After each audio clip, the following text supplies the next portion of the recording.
Time to tweet in Discord and let everybody know. And they can hear us on the credits. I love the scuff on stream. Nothing better than that. Oh yeah. Hear us talking about private things. Such a good way to go. Mushroom Cone. Her name is Zoe. Our mushroom is called Zoe. On my end, she's gonna rest today. Starting now with Nyx and our first guest, Ella, that gamer. Hi.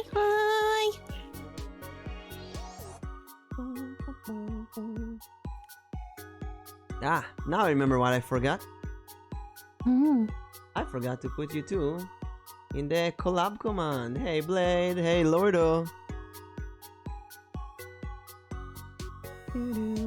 Ella.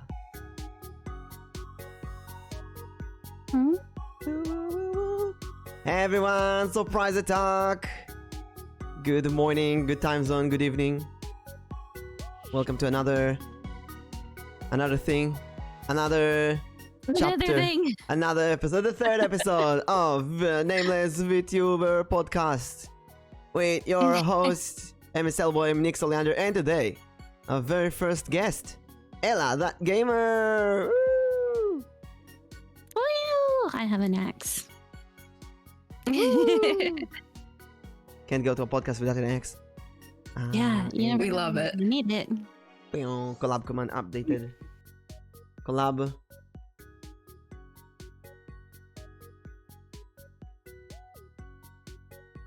Pretty early. We got 2 more minutes. We got it's your boy Ryu. Hello.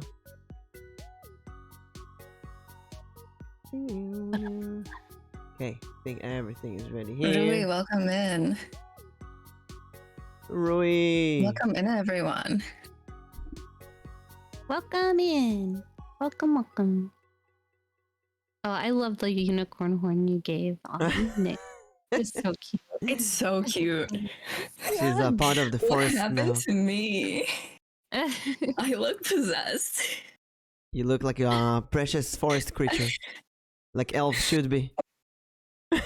Yeah, my question, Rui, what happened to me? No, I was talking about you.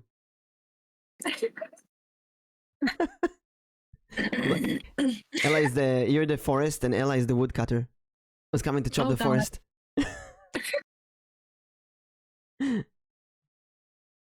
So, you wanna start with some introductions? Tell us who you are. Who's gonna start? You know what? I'll start. Hey everyone, surprise attack. I'm Elboim. I'm a D20 Mimic VTuber. I'm doing D&D tarot readings. Today I'm in a dice form. And I'm joined by my co-host, Nyx. Who are you? I'm good. I'm Nyx Oleander. I am a half light elf, half dark elf. I'm definitely not a mushroom, and I'm definitely not sitting on a mushroom on my end.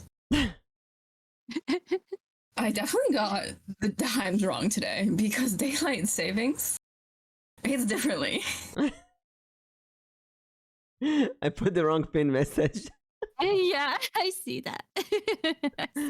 Thank you. How did this happen? Oh, I know how. Okay. Nick sound different. Dreams, welcome in. Why welcome in, Dreams. How different? Do I sound different? Guess that's a Discord quality. It must be Discord quality. Oh yeah. Ella has a microphone just in front of her face. And just in my face. Yeah, Yes. so we can have the best microphone quality. Best And the quality. guest has a freaking mic in her face. I'm sorry, Lordo. And Ella, give us an introduction. Who are you? Yeah. Hi. I am Ella, that gamer. Not that gamer, but that gamer. I'm a variety VTuber streamer. I play variety games because I just like to game. And Ella is Tengu, cursed to be a puppy. He's kind of similar to Nyx. Who's in Nyx is an elf, cursed to be a mushroom. That's not how it is. And I'm a mimic, That's cursed, not how it is either. cursed to be a dice. A wish to be puppy. Oh my gosh. My narrative is more interesting. It's all cursed. Everything is cursed. They're handing them out, for real estate. Also certified cutie by Mimic. You forgot that, Ella. I Oh, yeah. only collab with cute tubers.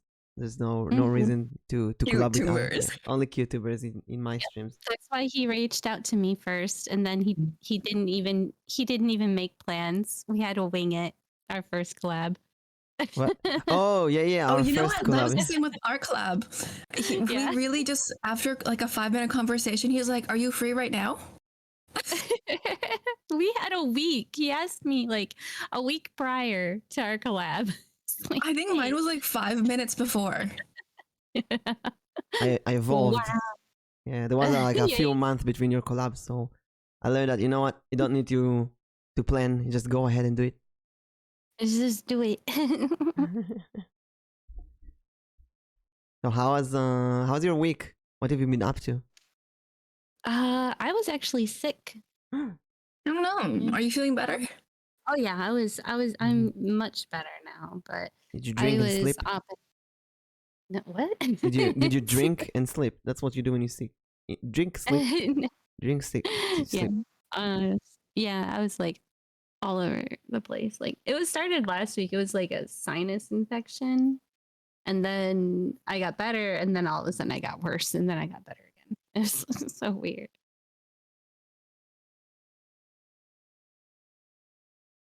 How about you, Nix? How's your week? My week, I've just been on spring break, and so it's just kind of been like a nice week. It's been nice. Mm-hmm. Nice, relaxful. I fixed your eyes. You fixed my eyes. Ella is a guest today, yeah. Oh, and Meshi is also a guest. Meshi, my cat, has been going inside, outside, inside, outside. It's like a spring, and there was rain yesterday. And she's like, she doesn't know what's happening, what's going on. I think brings us to our first topic of today. Do you touch grass? Are you a healthy streamer?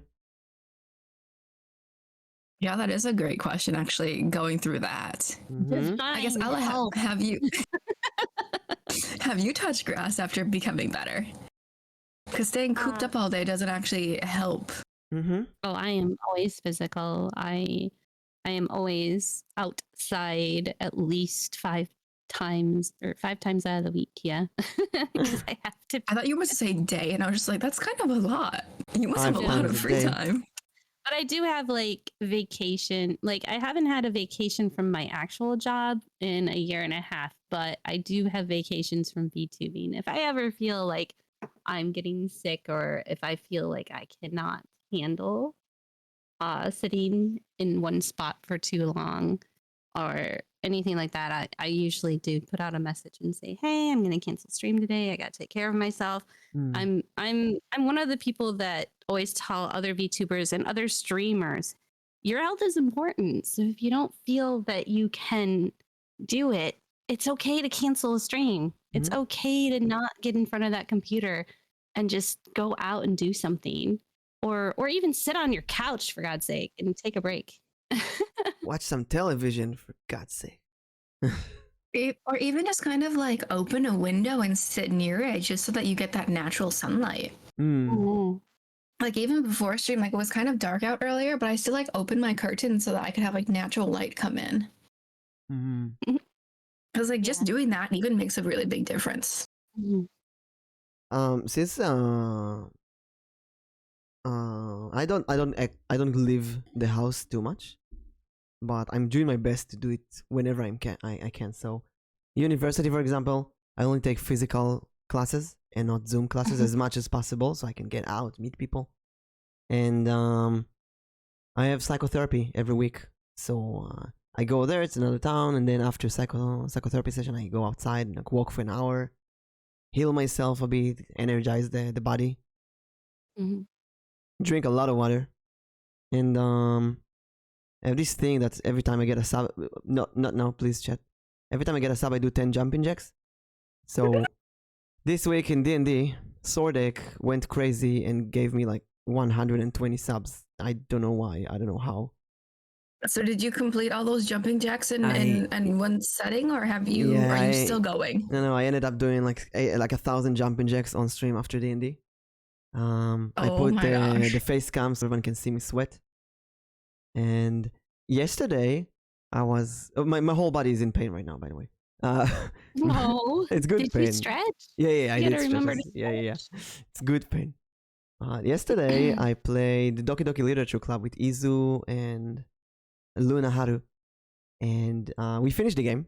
It was great. We got some good clips of them screaming. But during the collab, someone gave a sub to Izu, and she was like joking, "I'm gonna do like Mimiku, and I'm gonna do squats or something." So we started. I told, okay, Izu's now gonna do squats, 5 squats per sub, and Sordek came in and gave her like 30 subs. Oh no! And then Kaito from her community gave 10 more, and she ended up doing like 100 jumping jacks, 50 squats, 50 push-ups, or 25 push-ups. Yeah, it was great. Oh my goodness! She was so sweaty.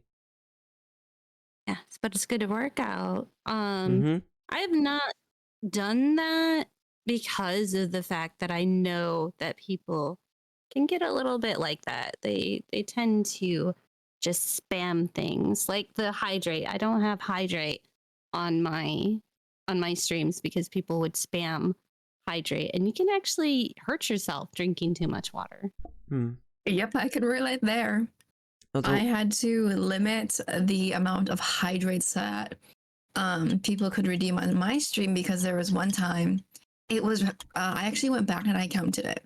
It was redeemed 46 times in a 3.5 hour, 4 hour period. Ooh. Dream doesn't know what you mean. I smell a suspect. You do smell a suspect. Anthony's right here. What I did is I put a cooldown of 3 minutes on hydrate, I think. So I get a hydrate every 3 minutes, and I did the same for all the spammable redeems, the cheap ones like stretch and posture, or roll my luck, or tarot card. I put a small cooldown on all of them. Oh my god, Mr. Teaspoon! I am sorry for making you wait so long, but thank you for the raid, Mr. Teaspoons. Mr. Teaspoon! Oh my god! Welcome, Raiders! Thank you, Mr. Teaspoons. Just in time. Thank you for the raid. He's been waiting for a while, actually. What? Oh my god! Thank you so much. What a great surprise. Hello, Raiders. I'm Elboim, a D20 Mimic VTuber. We have here Nix.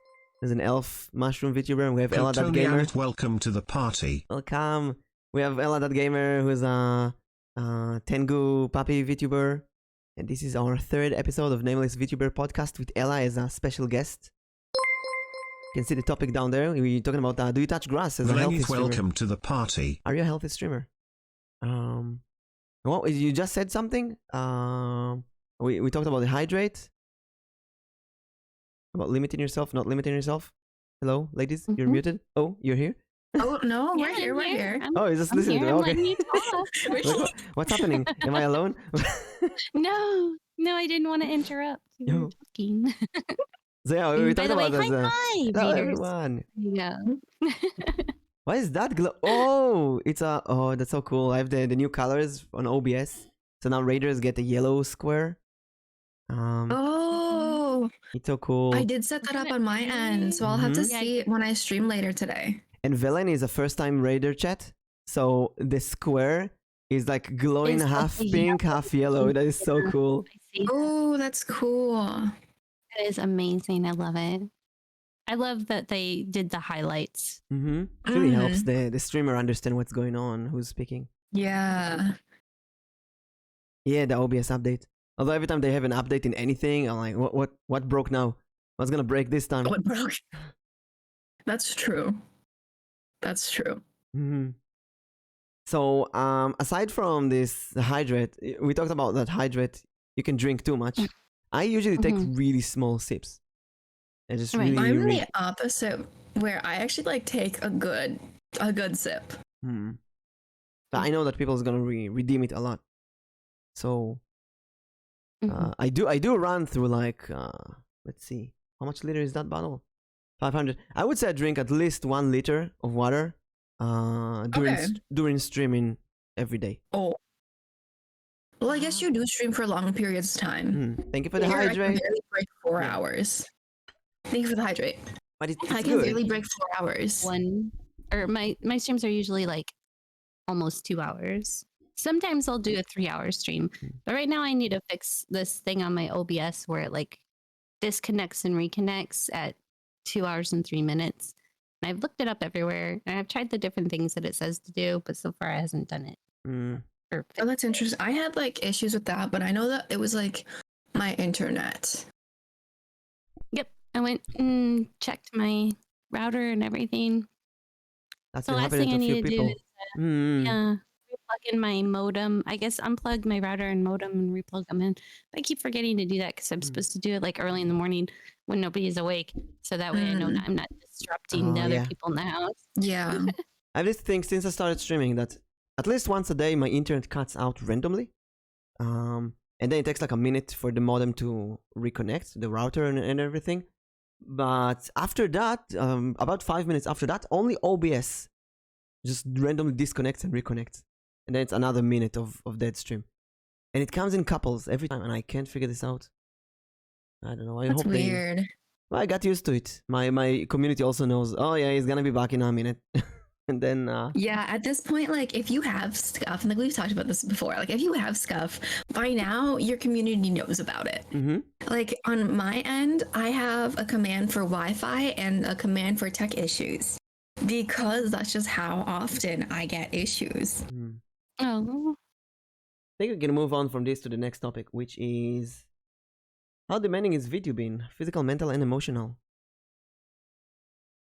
Who wants to go first? Let's see. So, as a VTuber, we deal with, I think, a lot of stuff behind the scenes that the viewers don't always see, and we might go a bit to parasocial relationship, like we talked about last week,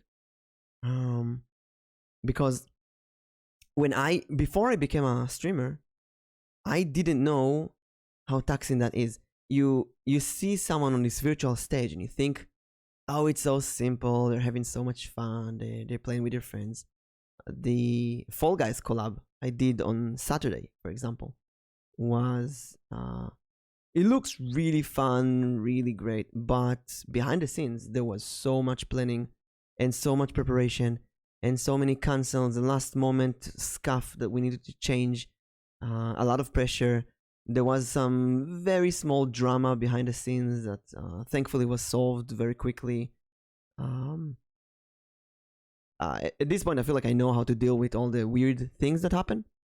But just that you see this, you don't know how much time was invested in it. For example, you see this beautiful scene behind us. Like everything here, almost everything is movable. This cup, for example, or these horns, or the PNGs, the topics, the names. Everything here is movable. So everything is like, you see this, everything is like built slowly. And it's not, I destroyed it. Why did I move it? Control Z. No. Control Z saved me. Another Hydra, thank you. Thank you for the hydrate. And the thing is, we don't even know how much time it costs. When I started being a VTuber, I wanted to do a thumbnail every stream. And I did many, many great thumbnails. I'll put some on the stream so people can see. I loved making thumbnails. Unfortunately, making thumbnails, I was very perfectionist and it took a lot of time. It could take like 2 hours to make a thumbnail. And it cost a lot of physical energy, a lot of mental energy, a lot of time. So at one point I just had to stop doing those and trust the YouTube thumbnail generator instead. I've been using like the YouTube thumbnail generator for sure. It saves so much time. Is it like an AI generator? Or? It just take a random screenshot from the stream. Yeah, it will take like random screenshots and it'll ask you which one do you like the most, and then you just kind of pick it. Or like if there is like so good, Mimic. I loved making those so much. It was so much fun to make them. A lot of time and a lot of Yeah, you have to consider the time too. Yes. It looks like it takes 2 minutes, but it could take 2 hours easily. Because like even like when we were making the overlay for this, the logo and all of the like getting the assets for everything. I think for me, like Mimic made the logo. But I Yeah. made the overlay, and the overlay itself maybe took me, even though it looks very simple, there was a lot of like editing, seeing what we liked, what we didn't like, how we would fit into it. It probably took me at least 2.5 hours just to make the overlay. Is one great Even example. though it's simple.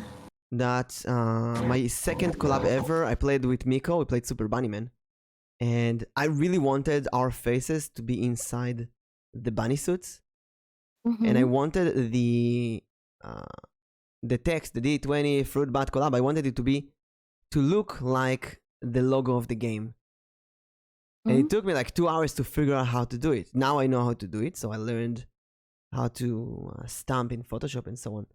But it was really fun. But then you become a graphic designer. Same if you want to make clips or highlights for your YouTube channel. It takes so long. I made, I think, 2 or 3 highlight videos of my streams, and just take like 10 hours of sitting down and making them. Oh yeah, I used to do the same thing. I used to make compilations of my streams and upload them to YouTube, which I do have some still there. I just stopped doing it because it took so much time just for a 15-minute video to create one. And I was getting backlogged for a lot of other things I wanted to do. So I was like, this is taking too much time. So I threw it out. I still have my YouTube, and I still tell people, oh yeah, it's still there, but it's inactive, but you can watch whatever videos are on there. But now I switched over to TikTok because making a 1.5-minute video takes a lot less time than making a 15-minute video. And it's I feel it's a lot better for me because I do not have a lot of time to do a lot of these things, because VTubing is a hobby. And that's why I said it's not really that stressful for me, because it's more, I'm a hobby streamer. So it doesn't take the full, like, it doesn't take up my entire life. I do make plans. I do try to be creative and everything like that. And I do edit videos and post videos, and I have fun with it. But if it seems like it's not being fun anymore, then I think to myself, okay, should I really be doing this then? So that's why I went ahead and dropped the YouTube. I might come back and start doing YouTube shorts, because they're just like basically TikToks. But I think that's the main thing that people need to remember is, like, if you're doing this as a hobby, it should be fun. It should be something that relaxes you, something that makes you excited, or something that makes you happy. And if it's not doing that anymore, if it's becoming stressful and it's becoming hard and emotional, then that's when you need to realize, hey, this isn't a hobby anymore. And you need to step back and take a break. Yeah, that reminds me. I know another streamer who they actually have a sticky note like taped on to like their monitor so they can see it, that says, Twitch is not a job, it's a hobby. Aww. Because they have to constantly remember that, like, what they're doing is they're doing it for fun. They're not doing it as a job, which I think is really important to think about.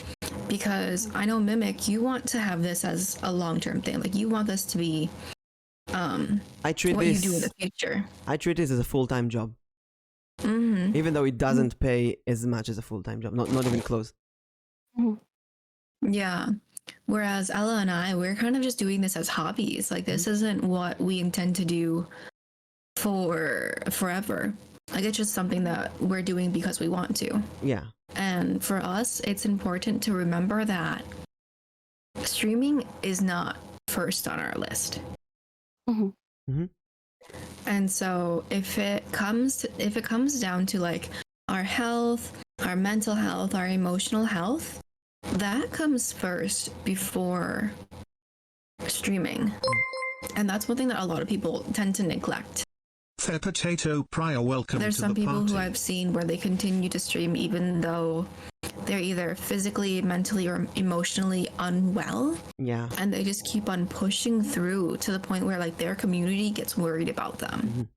Whereas recently, like some people who I know, they have like a little bump in the road, they have something going on, and they know to say, I'm going to take a break for X period of time, but I'll be back. Because I feel as if I can't bring you the content I normally would, I'm going to step back for a moment and come back when I'm ready.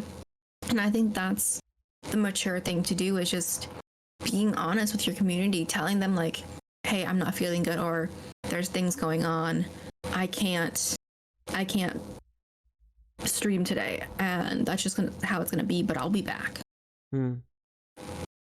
Because I think it's worse to give half your effort than to...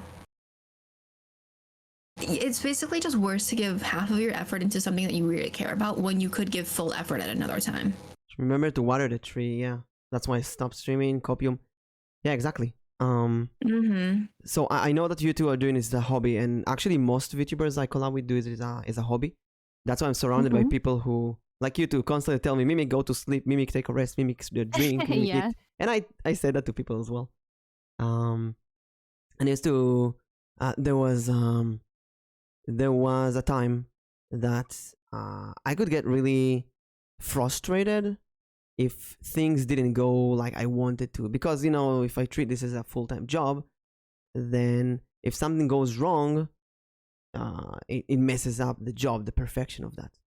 But now I feel like I treat it as a full-time job, but I understand that I treat it like that. Other people don't.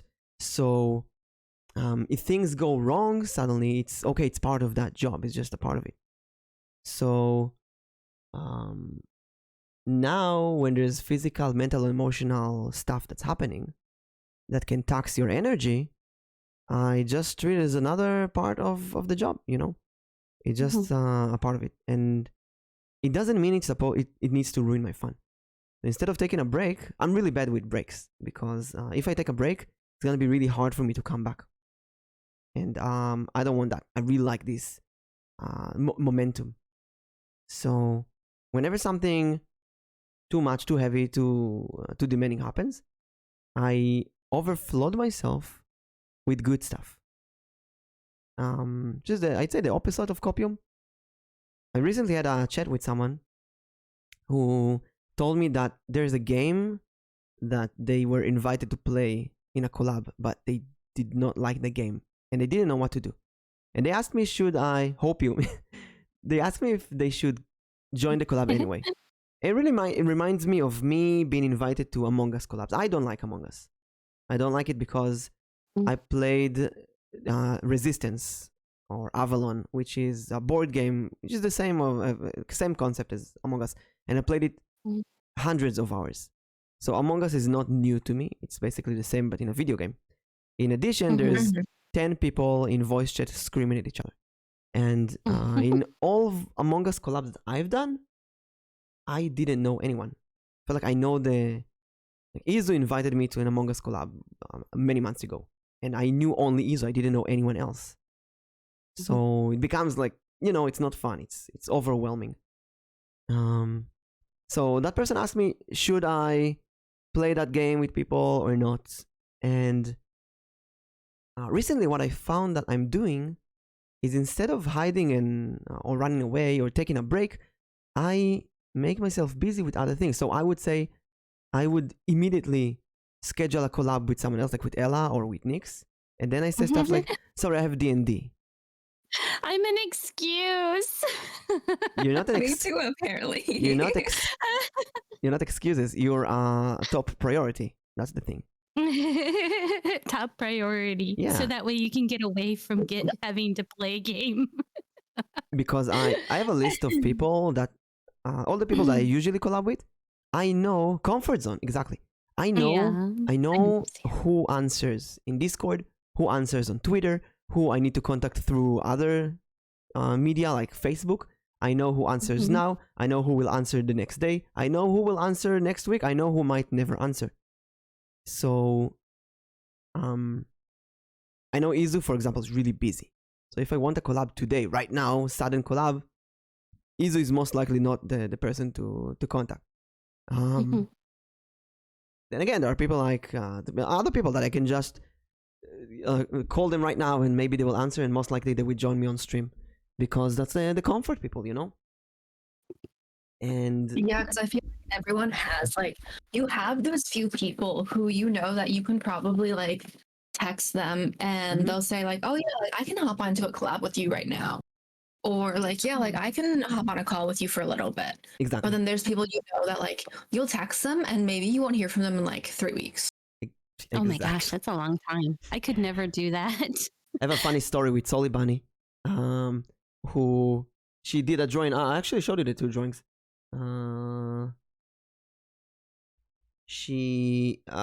We talked a week ago, and I want to show everyone the drawing as well. We talked a week before that, and I sent her a message, and then she fell asleep during the message. And the next morning, she didn't see the message because Discord told her that she read it. So oh no.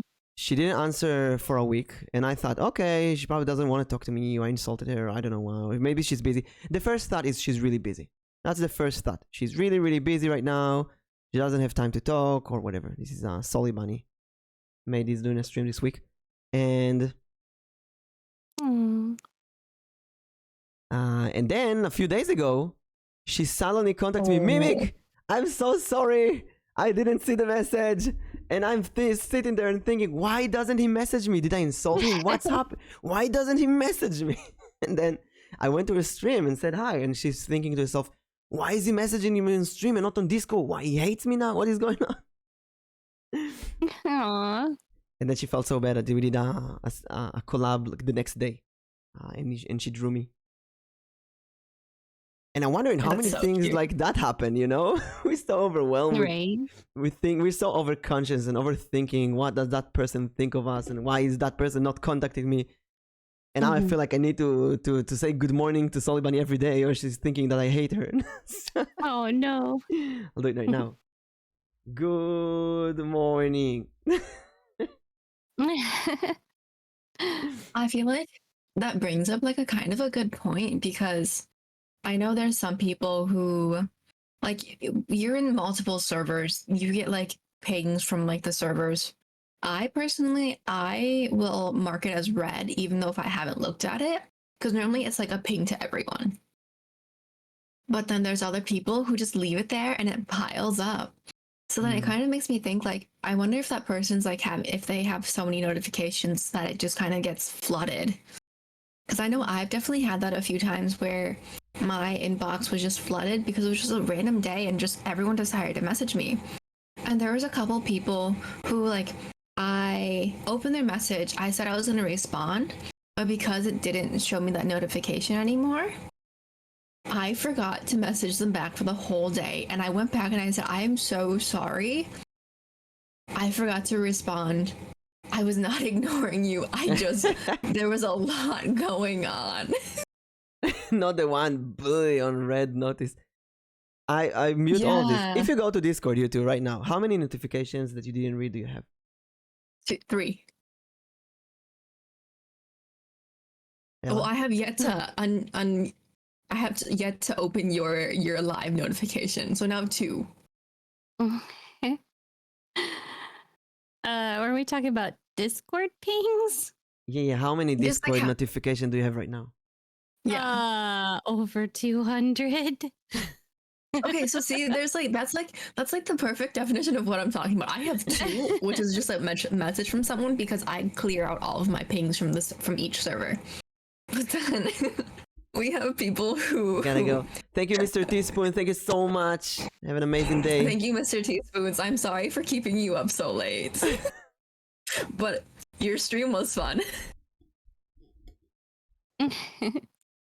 TC 28 pings. 28 pings. Yeah, I feel like when I have over 10 pings, I kind of get like a little bit of anxiety from like seeing so many pings, and so I have to clear it out. Because then, like, in my mind, because my inbox is cluttered, my mind is cluttered, so I have to clear them out. Anthony brings a good point. I woke up today and Anthony's D&D group, they kind of unlocked the end times of the D&D campaign, and with all the recent events with Ella's group and their group and so on, and now they have like, I woke up, there's like 70 new messages, and Oh my goodness. I don't want to sit down and read all of that. Just skim through and like, okay, if something is important, they will tell me. Yeah. I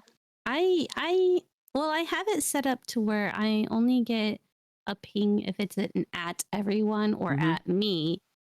And I usually don't pay attention to the everyone ones, but I do check the ones that are directed at me right away. Like those ones. I do the same thing. So like, that's why I have over 200, because they're all they're for not me. They're not me specifically. I think like another thing is, like, I have Discord on my taskbar, and so like if I get a message, I'll see it right away. But then if it's from like, if I have like more than like 10, like I don't know if someone's like trying to get my attention right away, because sometimes that's what it is. It's like someone just like needs my attention, or like needs to send me something instantly. So like when I see that, like when I see the number 1, 2, 3 come up, I'm just like, okay, I have a message from someone. It could be from a server, but most likely it's from someone who needs to talk to me. Which is also why I respond to messages decently quickly. Which I think, because my inbox is flooded. And you most likely have like priority. If I message you, it's probably about the show, so you need to see it right now. If someone that, you know, that leads us to the mental part and emotional part. I talked recently with another VTuber who gets a lot of vent in their DMs, a lot of trauma dumping, and if they feel like if they're not answering in a DM, then those people will come to their Twitch and ask them stuff like, why aren't you answering DMs? Which, to everyone out there, don't ask people on stream to look at your DMs. I mean, it's understandable if someone has 1,000 notifications and most likely don't see it. If someone tells me, hey, can you look at DMs? I will immediately look and answer, because most likely I forgot. But if I go to, let's say Nix and Elboim, we were good friends. Let's say I'm going to collab with, I don't know.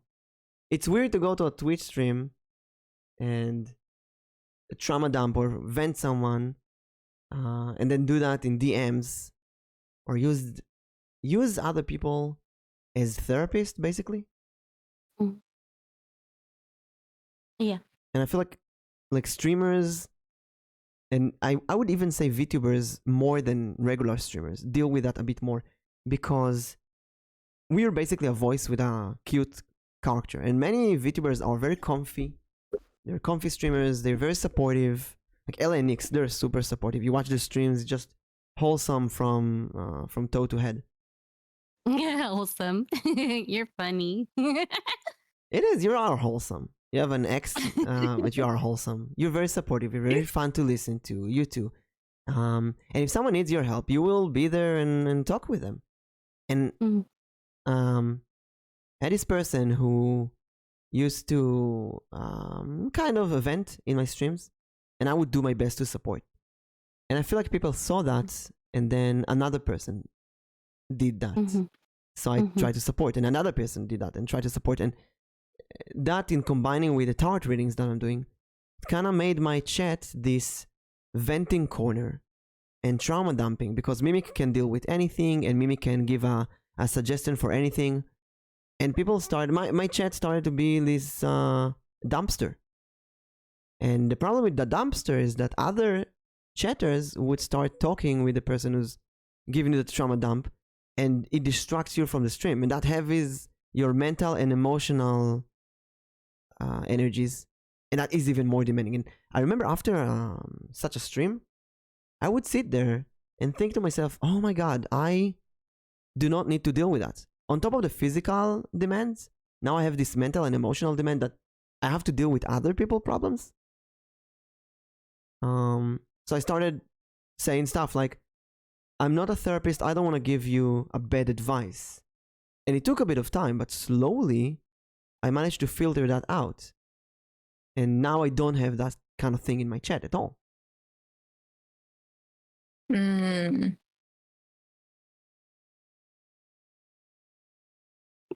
Yes, I always thank everybody for the bones they throw at me. Sometimes it's a good stress reliever for those that are having a bad day. Mm. But I understand that completely because you have told me about like people coming in and making the chat about what they're going through and everything, and trying to explain that, you know, we are streamers, we are VTubers, we are not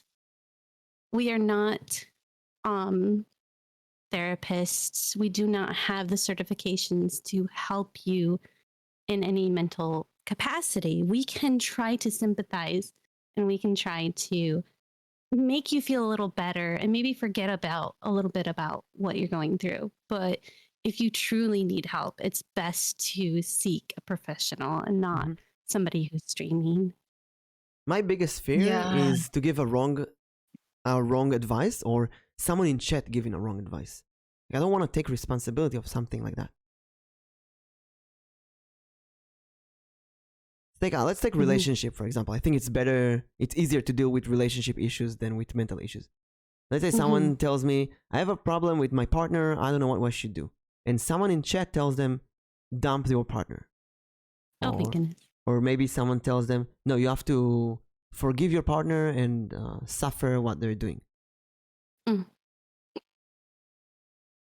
So even when I'm doing tarot reading, I constantly say, I'm not professional, I'm not a therapist, seek real help and so on. Hey Spade, hello. And I think that's actually like it's really interesting because I find that a lot, and this is like my personal view and opinion, is like I feel like I find a lot of people who do come into the chat and they trauma dump or they vent, they do it for the attention, because as soon as they come in and they dump all of that, it's kind of you instantly have to give them attention, whether that be good attention or not. Because then another thing is like if they really wanted to tell you about it, they could if you talk to them often, if it's something that that is of concern to you, that you want someone's advice for, you could have easily gone to them to DMs and say like, hey, can I get your advice on this, instead of go to the stream in front of who knows how many people, dump your trauma to everyone there, and then get the streamer's attention. Whereas you could have just easily gone through DMs and say like, hey, can I get some advice about this situation? I've seen a case of someone going to a stream venting about something. The streamer told them to not do it on stream, so they went to my stream and did the same. And the streamer went after them and told them, hey, I told you not, so you go to Mimic stream? What the hell? Yeah. And they really needed help at that moment, at that point. And they go to the people that they know. I think that it ends with us, right? The fish stinks from the head. And whatever is happening with our community, it's our responsibility to tell no to people. Hey, Tori, good morning. A good morrow, a bottle of water. Oh, good noon. And I think that if someone, I mean, the one on stream is one thing. If someone follows us after the stream to DMs and starts to vent, after you stream 2 hours, I stream 12 hours, it doesn't really matter. After a stream, you want to deal with other stuff in your personal life. You want to eat, you want to rest, you want to do everything that people don't see or know that you're doing in your personal life, like study. And then I remember a few times people asking me if I want to, hey, do you want to play Apex right now? Do you want to play Valorant? And that's off stream after 12 hours of stream. At first I used to say like, oh, thank you, but I just gotta go to a meeting, I gotta go this, I just have something, kind of lie, you know. Today I just say, bruh, I'm after 12 hours of stream. I sleep and eat. And I think it's really important that we reflect, we clearly say when we're uncomfortable with stuff, when we don't want to do stuff. Because if we don't clearly say that, we kind of give the okay for more people to dump their mental stuff on us as streamers. Yeah, I definitely learned it the hard way. And I've learned from my mistake where it's really important to state your uncomfortableness as soon as it arises. Or else that uncomfortableness will definitely lead to much more dramatic stuff later down the road that is definitely unnecessary. Unnecessary is the word.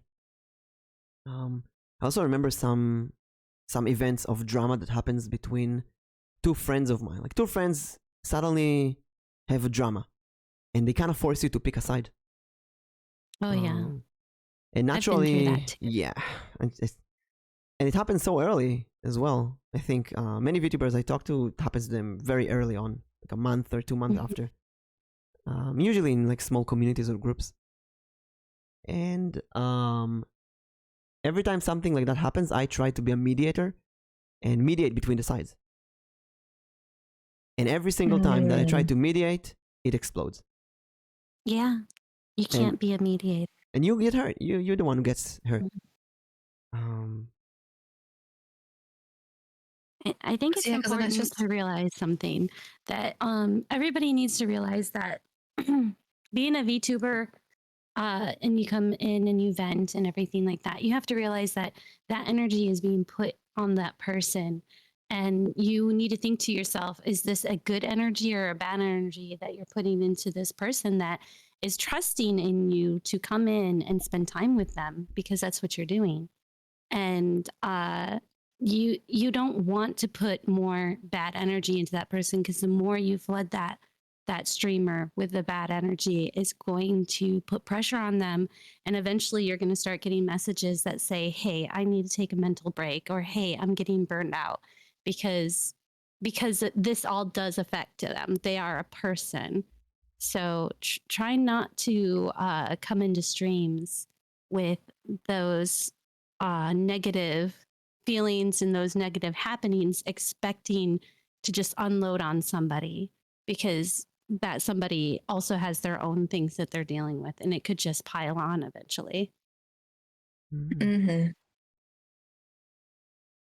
At the end, though, I think it's our responsibility to say no when stuff like that happen. Kill it immediately.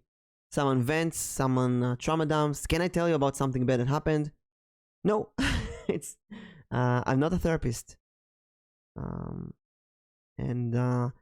it's not something easy to say. But to be honest, it's our stage, and we don't want people to make it about them. But we cannot control people, right? Could be minors who come in chat, and there could be people who didn't read the rules. Could be all kind of just toxic people in general. You tell me, but can't promise. I can't promise I'll care. It's one of my personal favorites. You can tell me. Well, I gotta say it in British. That story.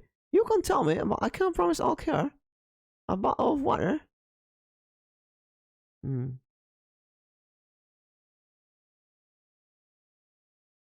Nix, you had something you were going to say? I'm sorry, I interrupted. No, you're fine. You're fine. I kind of lost my train of thought because I was thinking about other things. Like, yeah. No, don't worry. Anyway, what I wanted, let's sum this subject and move on to the next one. More practice on the accent. Yeah. I will. Practice on the accents. A British accent. I'm not good at that.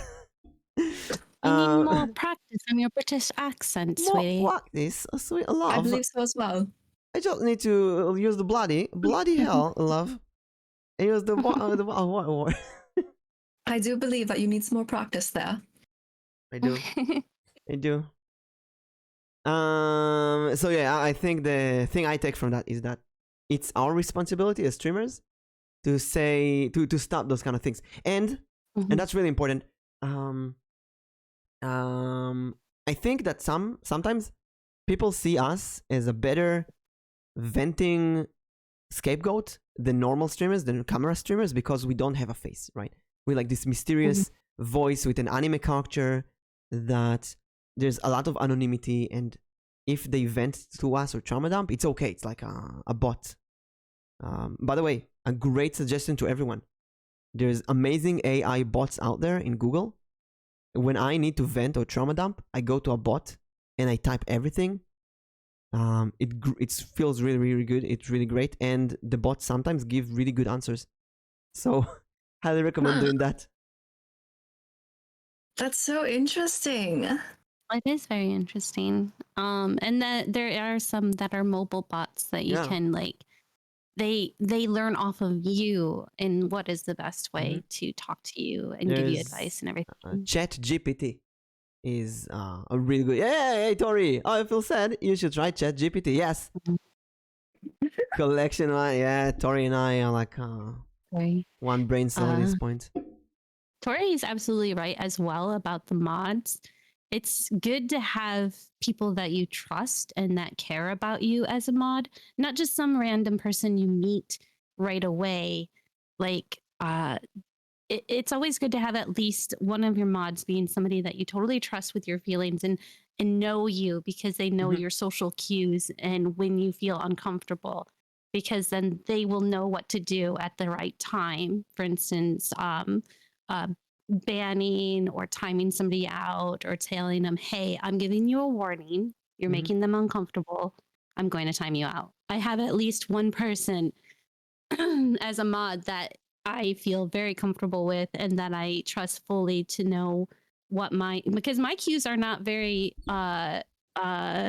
you don't really see them because I'm usually comfortable about a lot of things. I let a lot of things slide. I'm really good at turning over a situation because I've had that experience in my life through work and everything else. So my cues are not very valid. You don't really see them, but he's able to tell. And that's why I made him a mod, because I wanted to make sure I had somebody who at least knew me enough to know my social cues and everything. And he's been very, very good at that.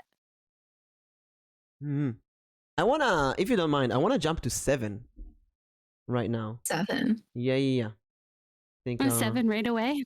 Oh. And then we go back because okay.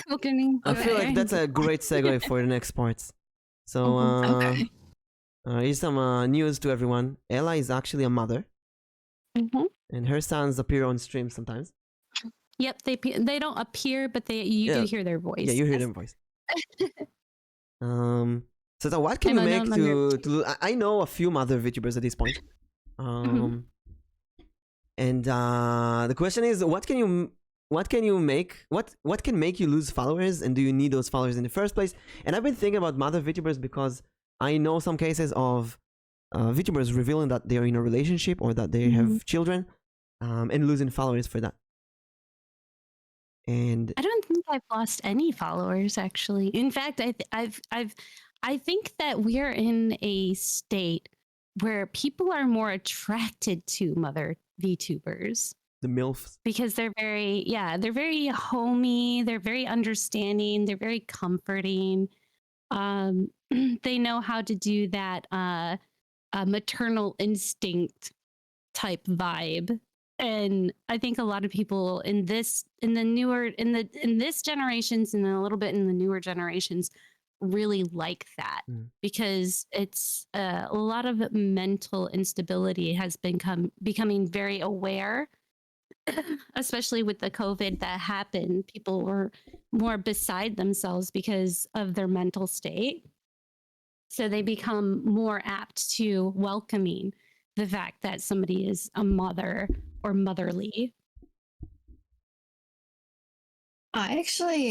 I'm not disagreeing with you anyway, but I think like my viewpoints in mother VTubers, like I'm all for anyone and everyone who wants to be a VTuber, but I've definitely seen people give hate to VTubers who are parents.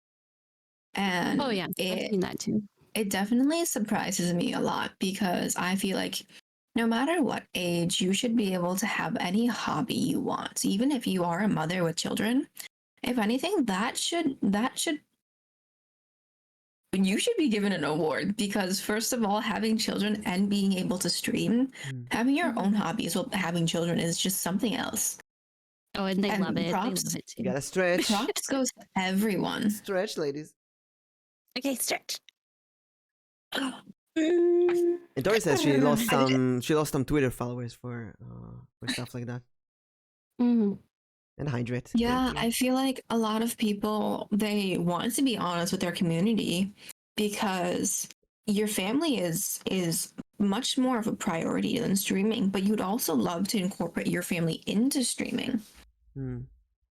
But I feel like a lot of people, not everyone, but like a lot of people who do hear as soon as like you have a child or you have a partner or just anything along the line of like you have someone else in your life, they kind of start to back off because they now feel as if they are no longer the important ones.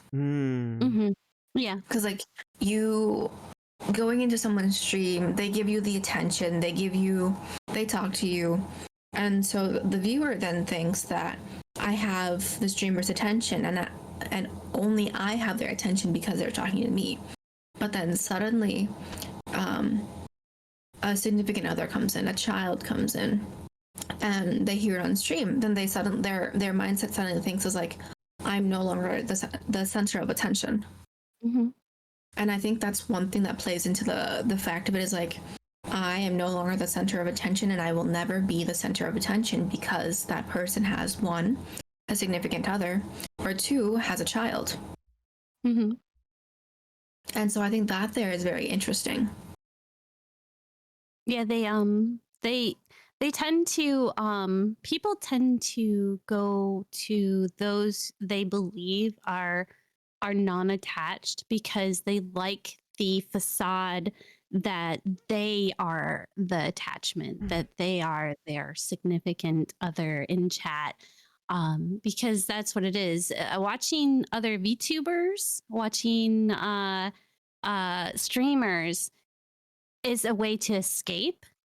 And it's kind of like picking up a book or watching a TV, but you're more interacted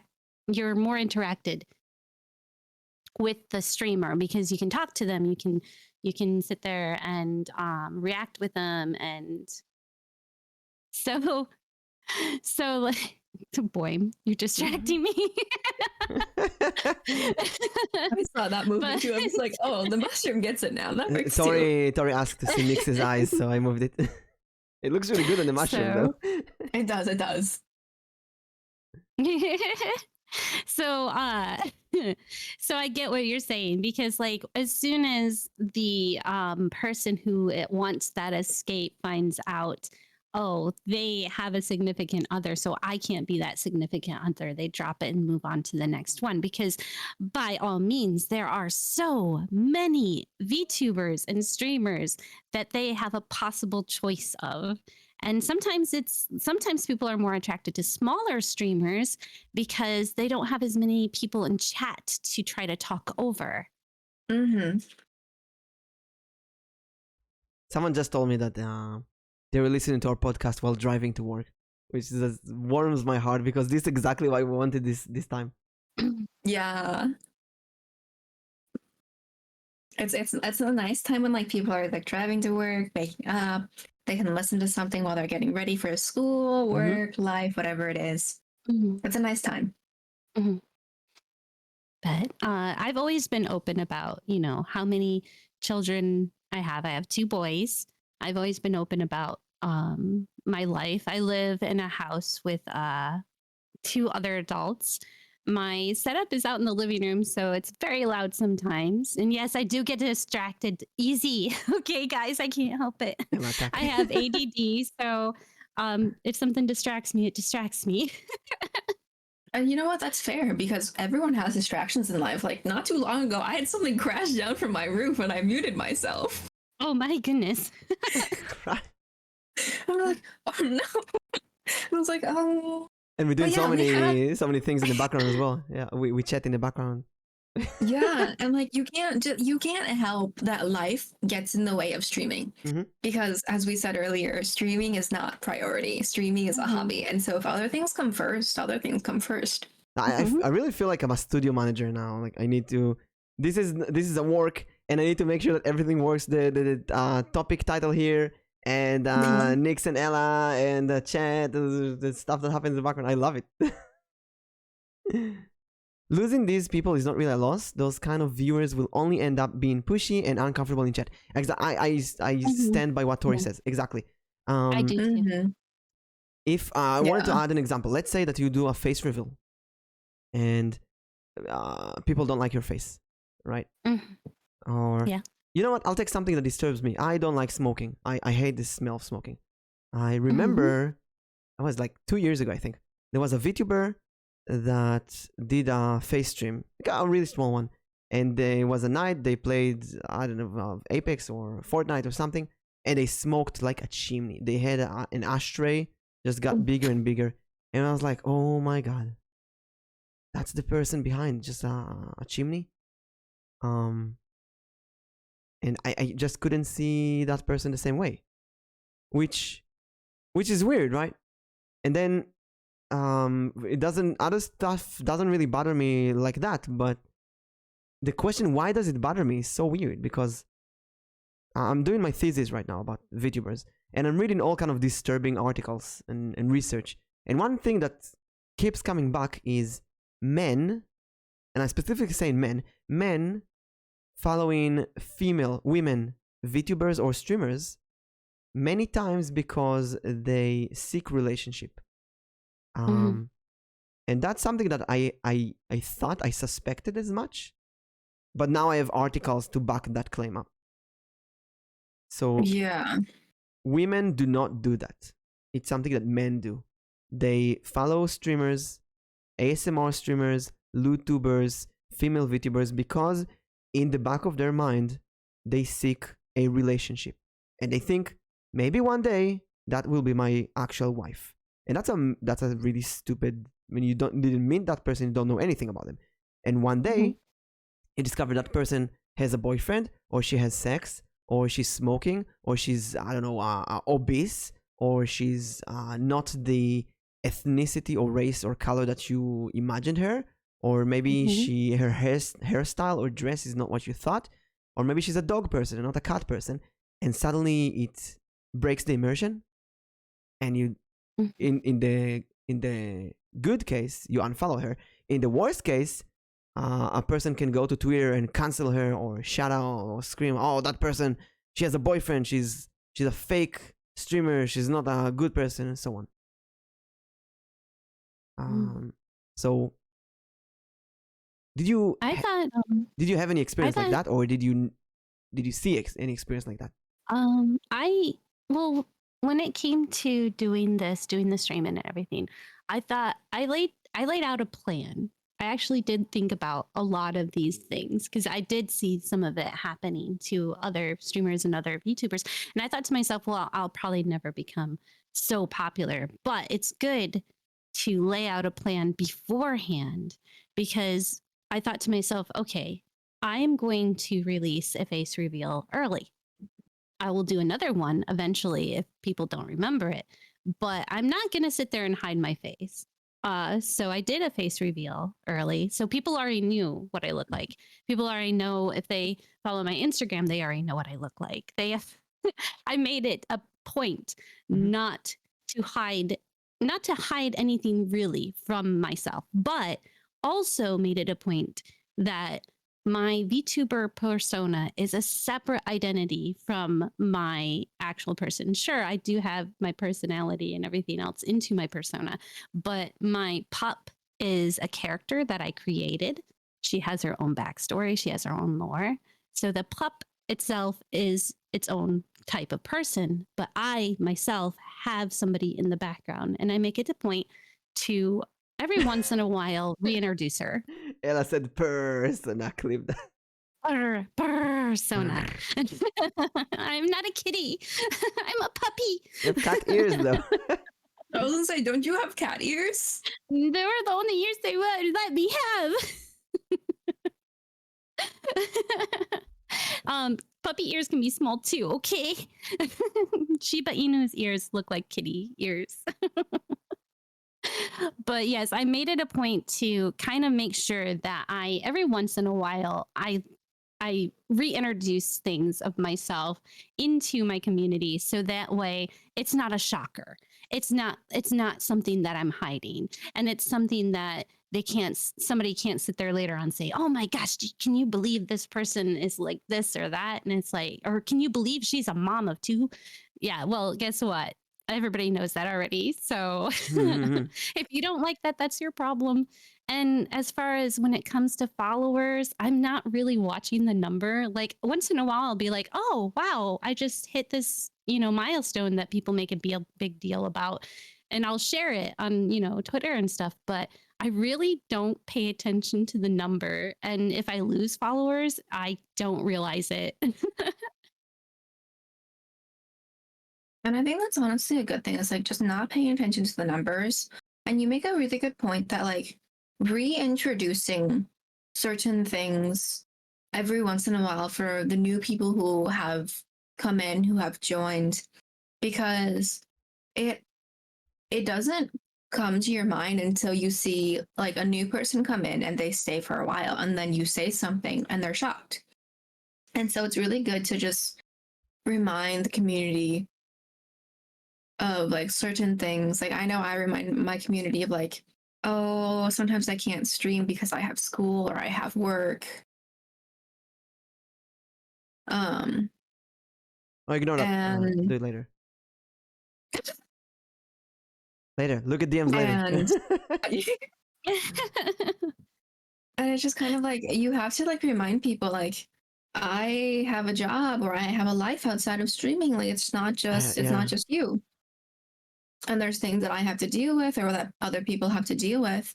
And it's just good to remind them. Because some people are new, some people forget, some people weren't there during the time you said it. Yeah, exactly. That's why, like Ella, even more than Ella, I do a face stream every time I do Tarot. I post my face on Twitter all the time, my cat, and it's really important for me to. I have another VTuber when we talk about the doxing. They are really afraid of revealing information about themselves. And I say, oh, I'm the opposite. I'm doxing myself nonstop because I don't want people to make a big deal out of it. You should have a dox command. A dox in your chat. How many times have Mimic doxed himself today? Yeah. I just saw baby pictures of me the other day on stream. And when I use Word, it says my full name at the top left, which is Michael. It's not really that different. And I don't see myself as a different person. I'm the same, I'm Michael. Now I'm Mimic. Haha. I'm this dice changing anime character. But maybe it's because I'm in a country where I'm not afraid to dox myself. Because unlike in America, I know that in Israel, most likely, there's a much, much lower chance of me being swatted or kidnapped or something like that. Especially because I'm a man and not a woman. If I'm in Japan or in America and I'm a woman, I would never ever dox myself because there are actually dangers out there.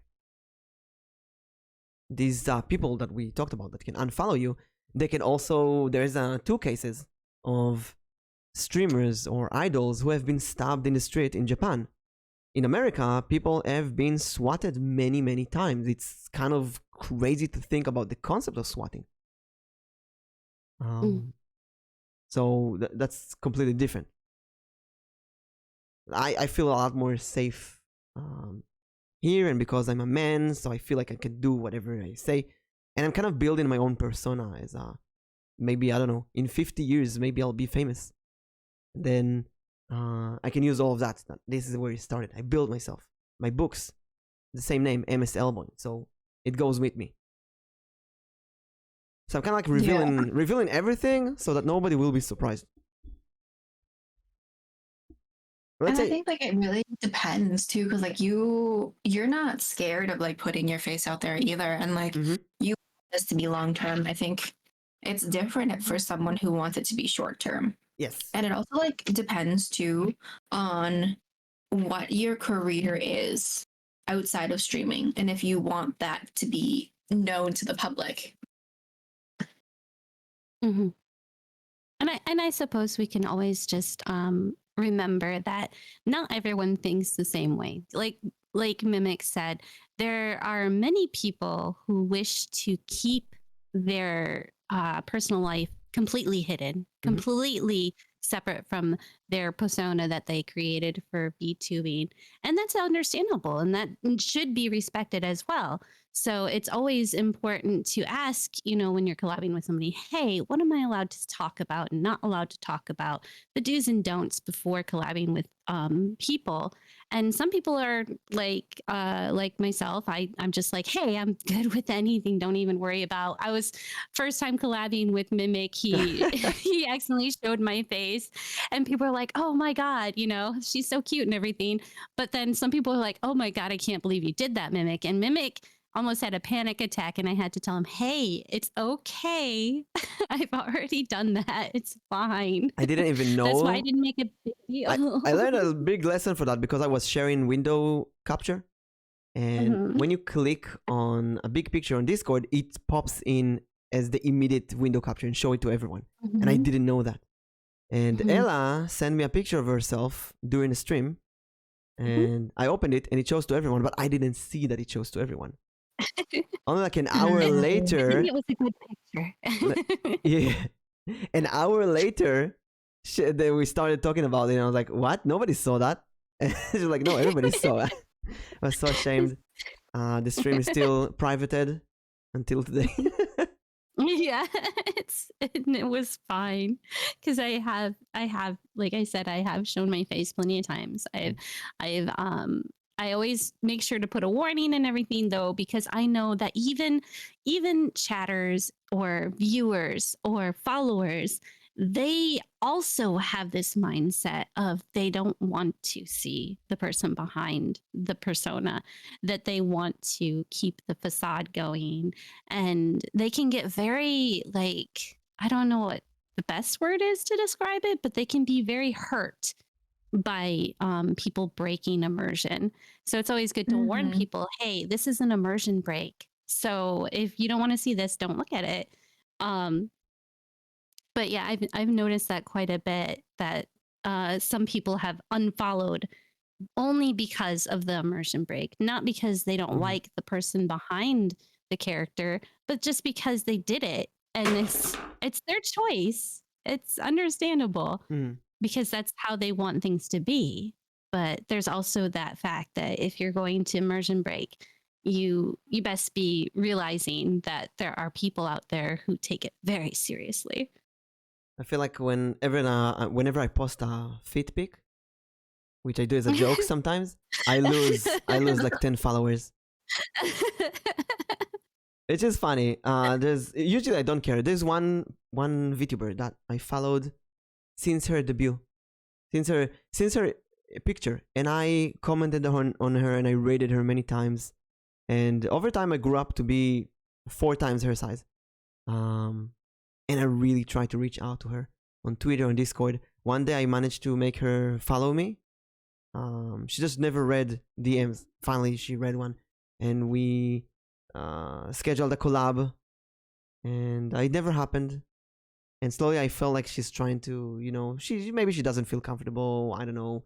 Maybe she has many people ask for a collab. Maybe she doesn't do collabs. I don't know. And one day, after I redebuted as my human form, she unfollowed me.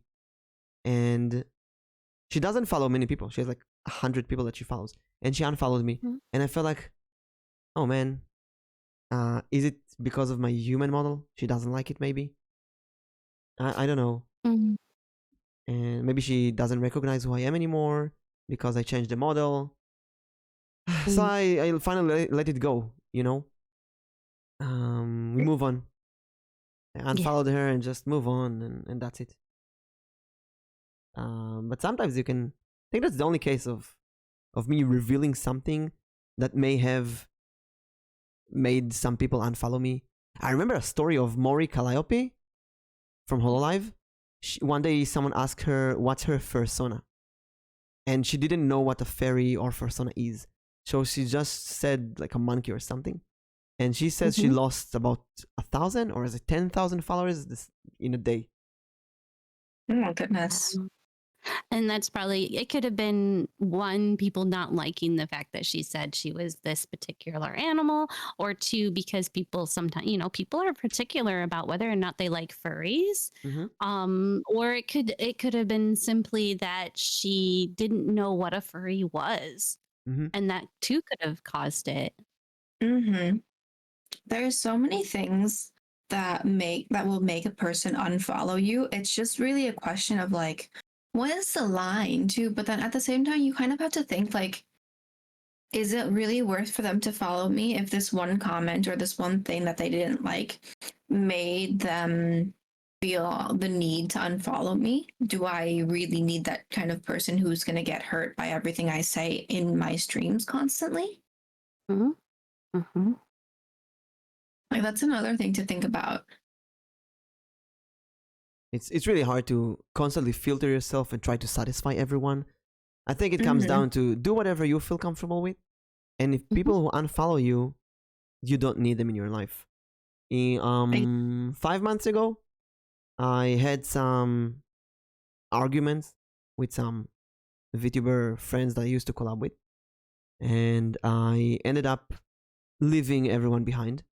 And they left me, and it was very uncomfortable, and I started losing viewers and followers from that specific group of friends. But I felt like, you know what, it's okay. I just gotta find new people that I can trust.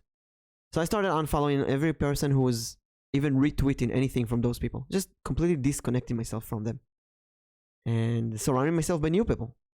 I found Nix, and there's Ella, and Peony, and Alichi, and many other people that I now collab with on a regular basis, and I love them and I trust them, and it's completely different. It's much better. If you look at my Twitch half a year sum, you can see that in November, around November, October, there's a big dive. Like I get half the viewers suddenly. 1 month, half the viewers. And then slowly, very slowly goes back up. And only now I managed to catch up to what I was before. And the thing is that I have completely different viewers. Very few people, like Factorial Dragon is here. He used to be back then. And Ella, we collabed many months ago as well. But the majority of people are different people. And I guess it will keep happening, you know? Something will happen. You will lose followers. You gain new followers. Some stay, some leave. It's just a part of that. And that's good. It's just a cycle. Yes. Yeah. It's a cycle that you have to accept. Like, there's going to be people who leave.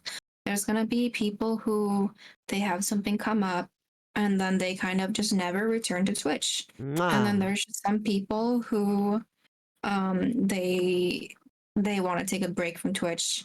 And once they take a break, they realize that they don't want to ever come back. And sometimes you just kind of lose followers naturally because that's just how life is. But then you lose those people, but then you'll gain new people. It's that saying of when one door closes, another one opens. And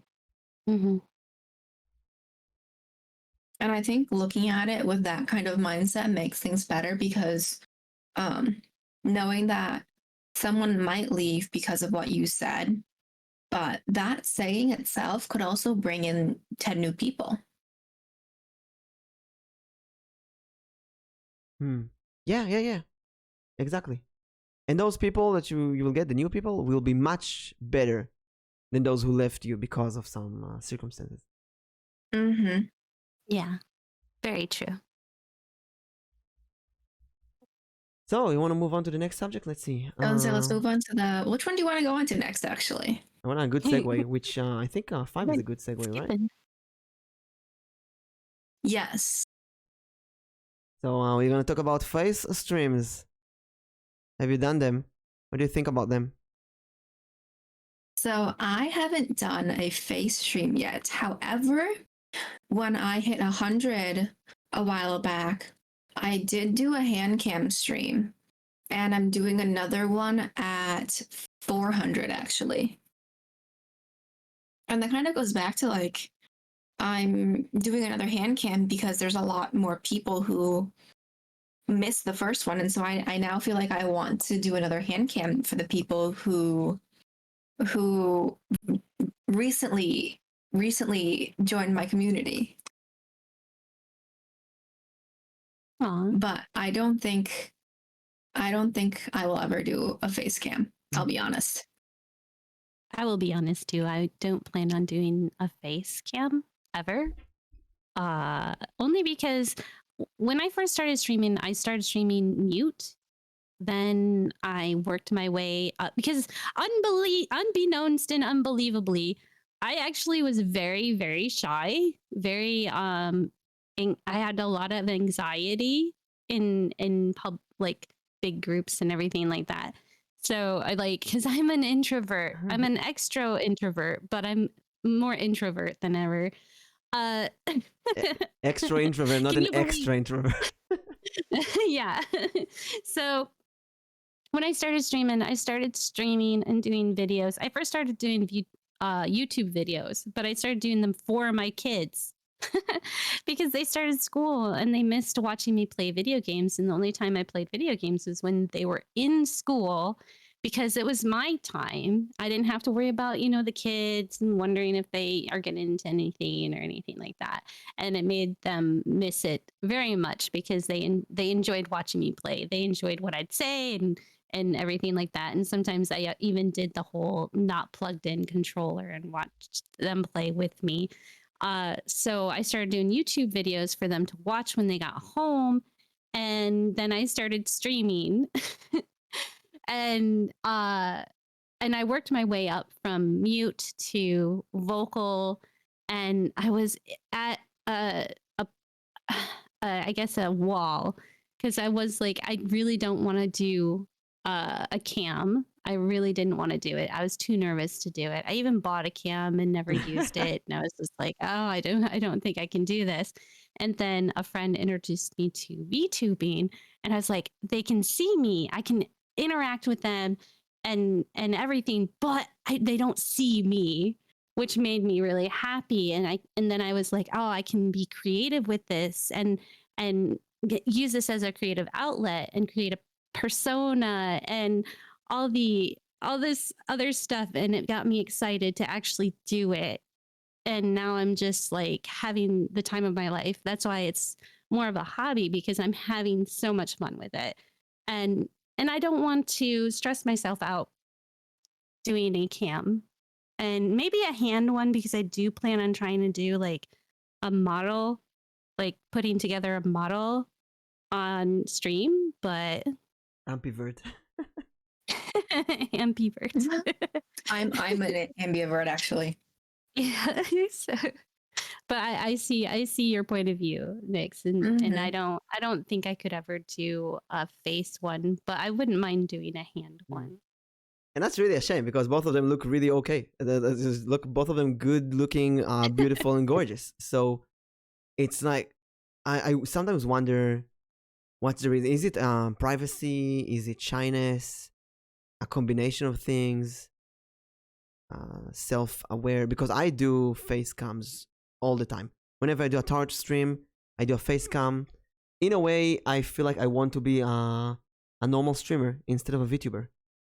I really like this anime character and doing this all kind of crazy anime stuff. But I also want to show my face. I feel like it's more, it's better interaction. And I don't need to deal with VTube Studio, which takes so much resources, and I don't need to deal with the location of the camera and the phone. But then I need to deal with my teeth and my hair and the background and everything that, not wearing a pajama on stream. And some people stream naked. I don't do it, but what? Some people stream naked. Oh my god! Or like in underwear. I never. Some people, God forbid, some people don't have air conditioning, and it's really hot. And poor things. Yeah. You need rose petals falling down now with this smooth talking. It just so happened that I did a video chat with both of them. Yeah. And it's not like they're not like monstrous, hideous, or something. In fact, the first thing Mimic said when we did a face talk, he was all like, "You look so young." That's what people tell me usually. Oh my god, you look like a 20. Oh. Mimic does look really young. I'm not gonna lie. Praise Nyx. Let's praise both of them. Both of them adorable, so fun, so full of trust and happiness and wholesomeness. It's just that there's like a, I don't know, 10, 15 people that I really trust right now. These are like at the top. These two, Nyx and Ella, just came out of nowhere, both of them, in a way. And it's just, it's a breath of fresh air to have trustworthy people in this community. For example, right? I don't think Ella or Nyx will ever screenshot my DMs and send it to someone. I don't think they will ever do that. But there are people who has done that to me. People that I really trusted, and they have took screenshots, put them out of context, and sent to other people. Oh, that's awful. That is so under the belt and low. Yeah. At this point, if someone screenshots me, it's like I immediately disconnect any association with them. I just completely lose my trust at that point. That's it. Done. If you want to lose my trust immediately, screenshots. I'm talking about serious stuff, right? Screenshot me out of context, we're done. And it's only because I've been hurt in the past with stuff like that. And it's a breath of fresh air in a way to meet people that you can really, really trust. And so, yeah. And I see that with a face stream. When I face stream with people, it's like a big hint. Okay, that person is a real person. They trust me. Although I have been betrayed in the past by people who I did face stream with. So it's still not a 100% guarantee, but it's a big sin. I am 36. I'm going to be 37 in a month, actually. 420. That's the best VTuber birthday, actually. 420. Yeah. I think you've talked about that before too, the whole big 420. We have a command. 420 command. Happy You have a birthday. command. Oh my god. That's so cute. That is cute. But so you two, Nyx, you've done a hand stream? I've done a hand stream, but kind of like backtracking to our first podcast of like why VTubing now is, had I started any earlier, I actually would be streaming with my face. But it would not be VTubing at all. I would be a regular streamer. But the Wi-Fi was not compatible at that time. So that plan got pushed away. And then like things happen in life that I think my community knows this already, is like I've had creeps in IRL. I don't want to deal with that again. And I think being able to mitigate that by not having my face on stream would help a lot. Ditto. Ditto, Nyx. I've had to deal with, in fact, my Instagram, I used to do like maybe a selfie once in a while to help myself be more comfortable with exposing my face. But then I would get DM'd by, I guess they're rhinos, but they're like people wanting sugar babies, asking me to be their sugar baby. And it wasn't like just maybe one or two, it'd be several. And I would ban each one of them. But it got to the point where I really have not done a selfie on my Instagram for a long time. I think my birthday, which is September 11th, so back in September of last year, was I think the last time I did my selfie. I might have done another one, but it was more like I stopped doing them as a post and more as a the story, because the story comes down after 24 hours. So then I don't have to worry about it. But yeah, because even on my personal Instagram, I don't remember the last time I did a selfie. It's been a while, and I think like VTubing has definitely like also made me like refrain from like posting selfies anywhere because of that tiny little fear in the back of my head that says, be careful, you might dox yourself one day. That actually leads us, I think, to the next topic, number 6, which is: have you revealed yourself to friends, family? Who knows about you being a VTuber, and how do they react? Ella, do you want to go first? Oh yeah, sure. My immediate family, both my boys know I'm a VTuber. They think it's amazing, and one of my sons even started streaming. I don't think he's ever going to become a VTuber. He was talking about it, but I think he's more interested in becoming a face tuber. But they are excited about it. They're always asking me, have you done anything new with it? What's going on now? They think it's the cutest thing, and they absolutely love it. And they love that I love it, because that's what seems to be more important to them, is that I'm happy and that I'm having fun. And other than that, I think my mom also knows about it, and she thinks it's a very cute, adorable thing. She's actually streamed with me prior to becoming a VTuber when she was suffering injury, so I was taking care of her. So we'd play games together, and I would stream us playing games together because it was a lot of fun. My mom's a gamer, I'm a gamer, my sons are gamers, we're all gamers. Gamer family. But as far as my dad, he is usually very busy, and he doesn't really watch like a lot of TV and stuff. He's more of a workman's man. So he doesn't really know about it. Would I hide it from him? No. I don't really hide my hobbies and stuff from anybody. I'm not embarrassed, and I don't think it's embarrassing. And I think that's what a lot of people might think of when they decide whether or not to talk to IRL people about what they do. So Spade says something that he told his real friends, and some people send hate on his stream. Yeah, is a joke. Yeah, he said his full name as well. So there are dangers in that. There yeah, it are. is.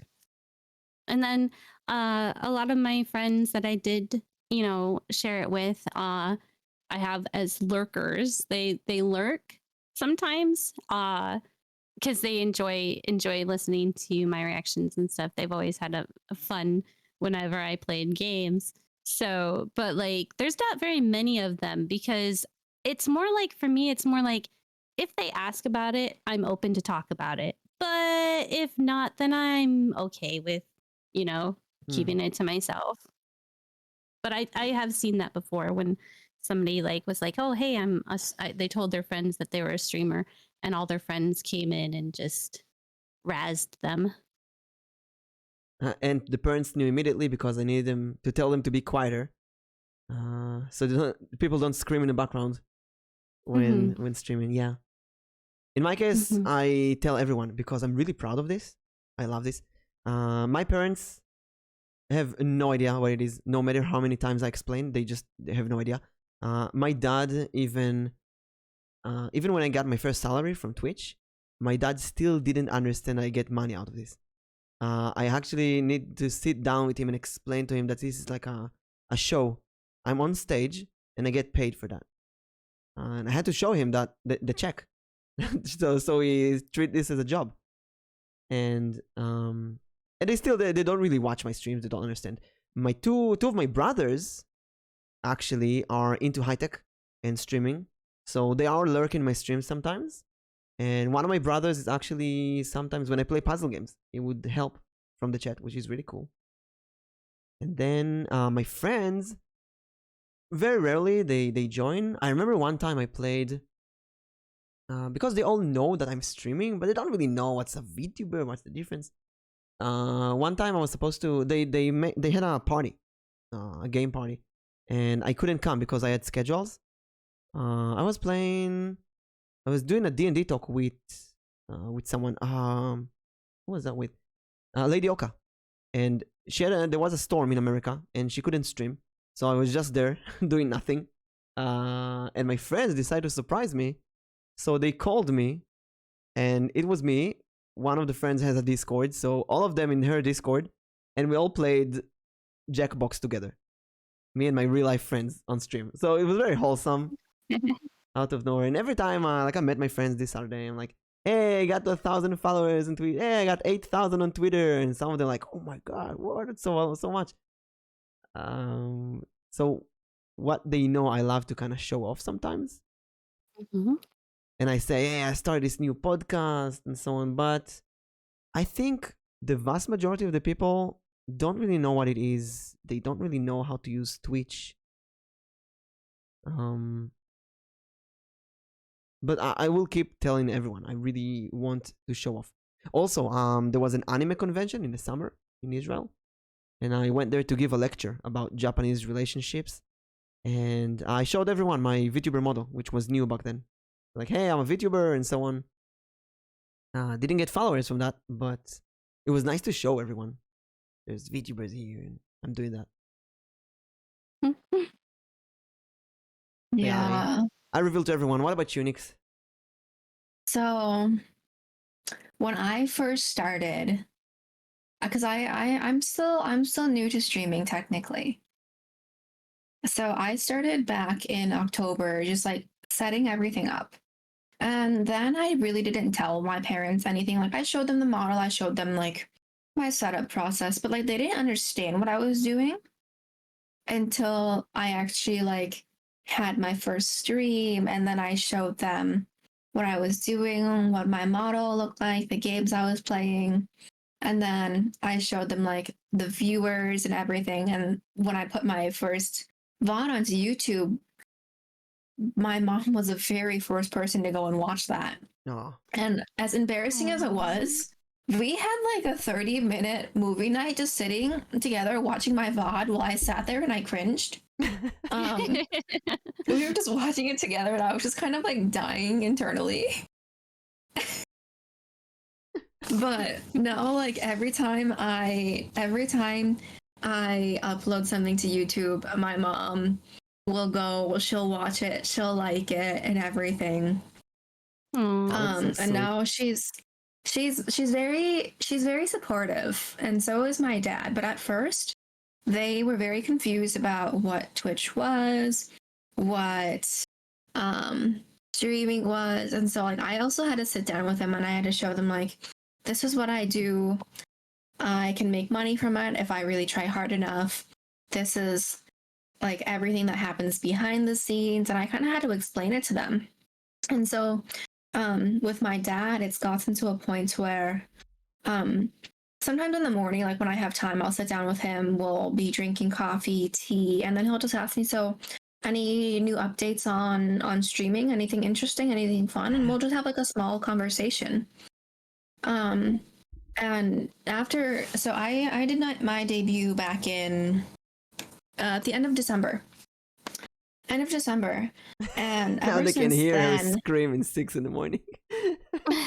everyone's asleep. So I don't play horror games in the morning because everyone's asleep. I play horror games at night because everyone's awake. Or when no one's home. But now that like I've started streaming, my sister recently just did her debut because she saw that I was able to do it, that we had the Wi-Fi that was supportable for streaming at a bare minimum. And now it's just kind of like that my family is very supportive of both of us because my sister games a lot. And she just kind of like, well, I might as well stream or start streaming if I'm going to be playing games all the time. Mm-hmm. But then it's for her, it's more of a very, very laid back hobby. Whereas for me, it's more of a hobby that I really do enjoy a lot, because she actually said something to me the other day that really made me kind of think. Is because I told her like, oh, if you want to stream, just stream. Like I can work around my schedule, just stream whenever you want. And she's just like, no, it's okay. You're the actual streamer. Aww. And that kind of like hit me in a way. I'm just kind of like, huh. Because she's just kind of like, I'm only streaming for fun because I play a lot of games, but you're the actual streamer. And that kind of made me think of like, what really is a streamer? Mm-hmm. What is a streamer? But yeah. philosophical But question. that's like my support from my family. Aww. I think the moment you do it for a while, like maybe 2 months, you interact with chat, you deal with stuff, you network, you collab with people. One point you're a streamer. It's like I published 8 books, and after my first book, my mom, who is also an author, we had a conversation. Am I a book author now? And she says yes. She says the moment you publish a short story, you're an author. And I was like, no. I need to have a few books, like 3, 4 books out. I need to have audience. I need to have readers. I'm not an author. But now I did a few writing seminars in streaming and in real life. I published 8 books. I have a few readers, not too many, but I have a few. So I can call myself an author. But it's a good question. When are you a streamer? When can you call yourself a streamer? And at first 2 months, I couldn't call myself a streamer because I had 0 viewers. I didn't do any collabs. I couldn't reach out to anyone. I didn't even post anything on Twitter. I posted stuff on Twitter. I didn't get any views. But now, if I don't like looking at the numbers, but the numbers and the viewers say that I'm a streamer, so I can say that I'm a streamer, and I have receipts. I can show people. Hey, you a streamer? Yeah. What are you streaming? Oh, I'm streaming this game and that game, and I collab with that person. I have a podcast. Now that I do D&D, I do Tarot. Now I do a lot of things, so I can stream. I can say I'm a streamer. And Nix, if I ask you, what kind of streams do you do? You can give me a list of games. I play horror games. I play this. I play that. I do a podcast. And Ella, I do this. I do that. I play this. I play that. I collab with this person, that person. You can give numbers basically. So you're a streamer. Maybe like in a month, your sister will also start getting those. Yeah, she's close to hitting affiliate, so I'm happy for her.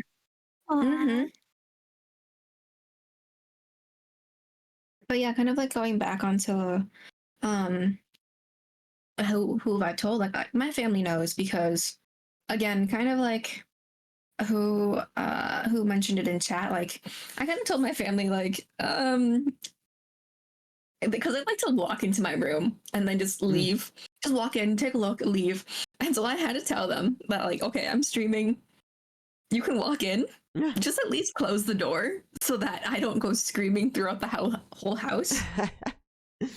But like in terms of like my friends, I only told the people who I trust and the people who I'm close with. And with a couple of exceptions of like a few people who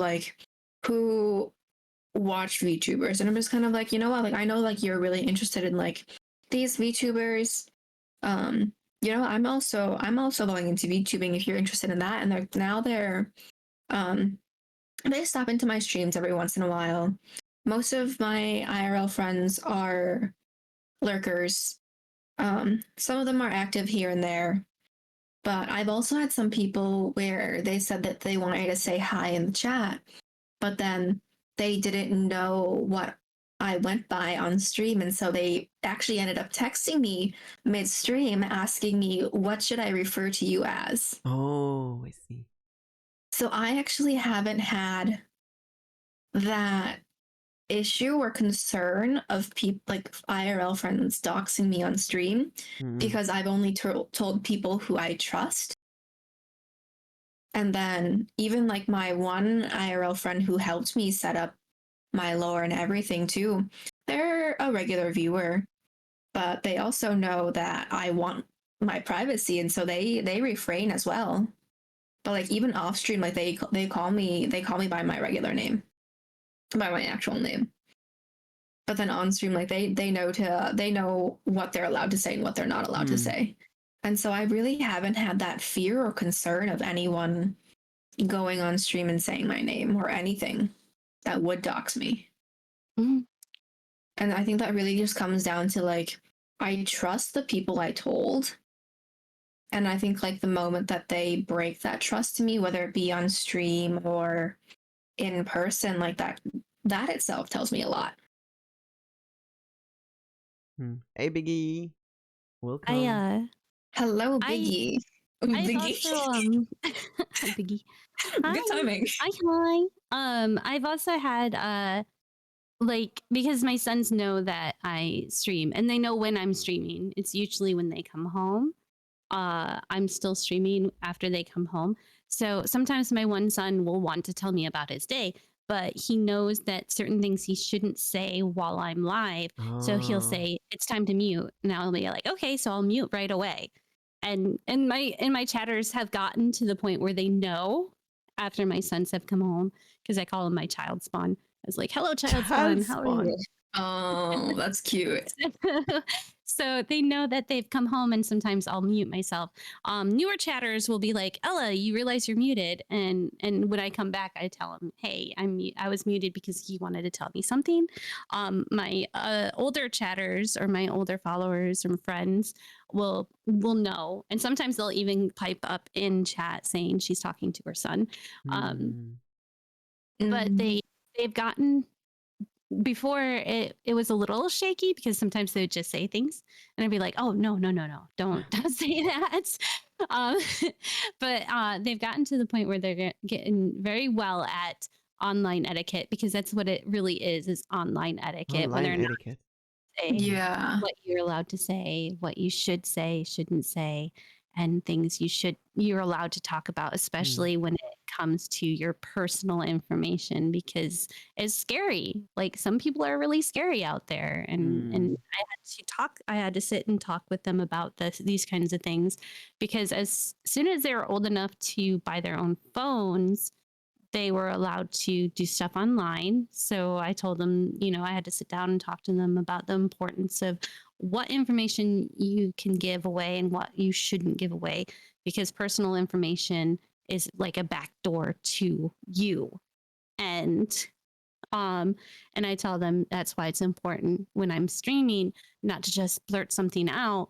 If you need to talk to me, just let me know and I will mute, because they come before my stream, and my followers and the people that I hang out with know that. So if I mute suddenly, they don't question really why I'm muted. Which is good. Yeah, do you want to move to the next subject? Yeah. Which number? I think we're gonna do number 3. Can you do VTuber full time? In real life, full-time workers versus part-time versus full-time streamers. How would it affect your life? We kind of talked about hobby versus full-time. How does it, VTubing, how does it conflict or support your real life job, work, studies? Ella, would you like to start? Yeah, I can start. I, for one, I am a full-time worker. I have a full-time job. I've let people know that I am a forklift driver merchandiser. It is a very physical job. It takes a lot out of me, and I do streaming after work, which is supposed to be it. Streaming is my way of decompressing and having fun. So it is definitely a hobby, and I've stated before. Um, my full-time job is very mentally stressful as well as physically stressful. And when I come home, I like to hang out with others and talk to other people and have fun and play games. And that's where it's like, yeah, forklift certified. Sheesh. But it is a way for me to escape, as well as I know that it's a way for other people to escape. So I usually try to make my streams fun, comfortable. I like to try to ask people how their day is, and I don't mind them talking about whether or not they had a bad day, because I will too. But I will try to make it very vague, so that way people don't feel like I'm venting or pushing that negativity on them. I just tell them, yeah, it was a pretty rough day. I had to take care of a few things, but you know what? I'm here to have fun now. You're basically there to forklift their spirits. Yes, I'm here to lift you guys up. Forklift. Literally. Yeah. I love you all. You're amazing. I'm so glad you're streaming. Thank you. Yeah, thank you. Thank you. And it is a way for me to make my day a little happier, a little brighter, and making other people happier and brighter is making me happier and brighter, because people will think, oh well, isn't it bother you that you're trying to isn't it work to make other people happy? And it's like, it's not work to me, because if they're happy and they're talking and they're having a good day, or I'm making them have a better day, that does make me happy. That gives me the feel goods. And that's why I'm doing it as a hobby, is for that very reason. Ella needs only two fingers to hold the X. Only 2 fingers. See? Yeah, can you feel the love, guys? Can you feel the love? Can you feel the love? The love between Ella and an X. New ship. Ella and the Axe. Give her some wood to chop. So I'm really trying to take everything, because the opposite of Ella. I'm trying to make this a real job, so I'm taking all the skills, transferable skills that I gained in my life, and try to do streams with them. So D&D, I used to be a D&D, I'm still, for 12 years, I'm doing D&D with children. So doing that with VTubers kind of feel the same to me. I feel at home. Just took that from real life and do it on stream. Tarot readings, I used to do tarot readings many, many years ago. I brought that out of nowhere for streaming. And there's more things that I do in real life I wanted to do on stream. I do writing in real life, I want to write on stream. Still, I did writing seminars. Sometimes it's fun, sometimes less. Sometimes I write VTuber lore on stream. So I feel like, for me, whenever I do something in real life, like I need to study. I took the suggestion from Nix, actually. I would just put on ASMR and stream myself study. And then you have the keyboard ASMR. And then I both stream and study. If I want to play a game, I will stream myself playing a game. I can't really play games out of stream now. So I feel like streaming affects my life in a way that almost everything that I can stream, I will do it on stream. So that way I can, streaming is not just streaming, it also is a way for me to do my duties. Because I think, like many other VTubers, I've been dealing with depression for a long period of my life, and I use schedules as a force, as auto force to help me do stuff. So every Sunday, I post my weekly schedule on Twitter, and I will follow that schedule to the end. And that kind of gives me motivation to do stuff. So I want to study, I will put study stream on the schedule, and then I will be here and I will study. So I think I can do VTubing full time because it helps me take everything else, and it encourages me to do stuff.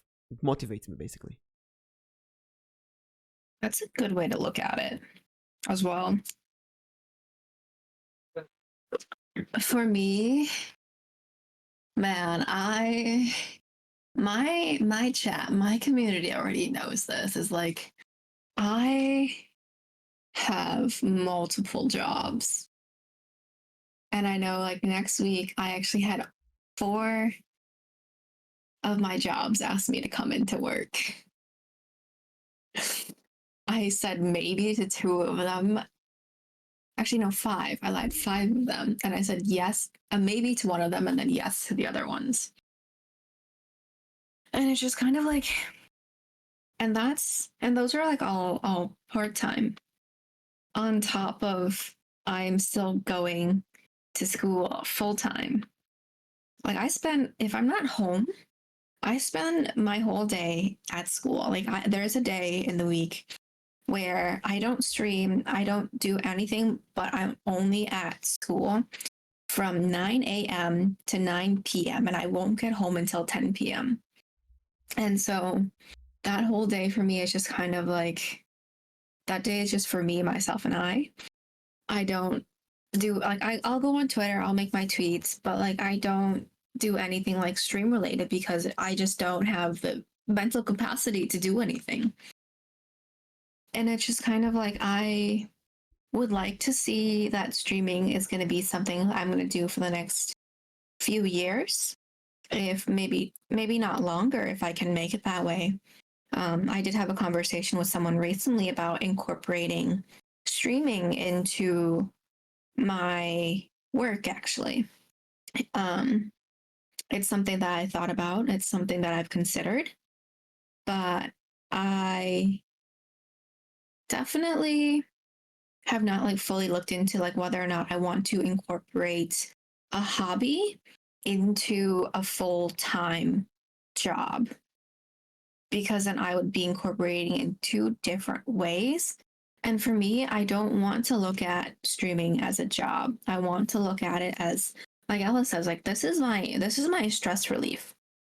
I come home from work, I come home from school, and I just kind of want to relax. And I do that by streaming. Even though some people don't see it that way, like I use streaming as my stress relief. It's actually really interesting because recently I had to take a test in one of my classes, and it asked me questions about burnout. And surprisingly enough, out of everyone in my class, I actually had the lowest rank for burnout, which meant that I don't get burned out easily. And the reason for that, honestly, is because I stream. Because I get to have my stress relief in stream, I get to have fun, and I get to talk to people, I get to talk to a great community. And overall, just kind of like I would relaxing in general is how I take stream as, even during collabs. But That makes sense though, right? yeah. Because you're hanging out with friends and you're having a good time and you're laughing. Mm-hmm. And I just like that's something that I don't get to do at school or at work because I'm busy the whole day. Like I don't get to talk to friends. I don't get to talk to like people much. There are days I don't get time to eat lunch. My chat also knows that. It's just busy work all day until I can get home, and then it's just kind of like, okay, I can relax, and now I can do what I want. And it's just kind of it's fun for me to be able to hang out with everyone, because I then get my social interaction for the day. Like it's a social interaction that I choose to have, not that I'm required to have. There's a difference. Mm-hmm. Because like when you're at school, at work, like you're required to talk to people. You're required to like interact with other people so you can get the job done, so you can get your work done. Yeah. But then like you're required because you have to go see this person, go see that person. But when you're streaming, like you get to pick who you want to talk to. You get to pick who you want to hang out with. And that's where like the fun comes into play. Mm-hmm.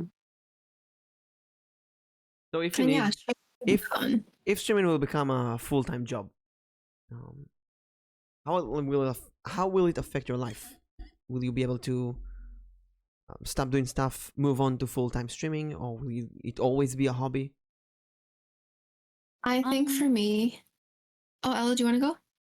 Oh yeah, I could go. Go ahead. Go ahead.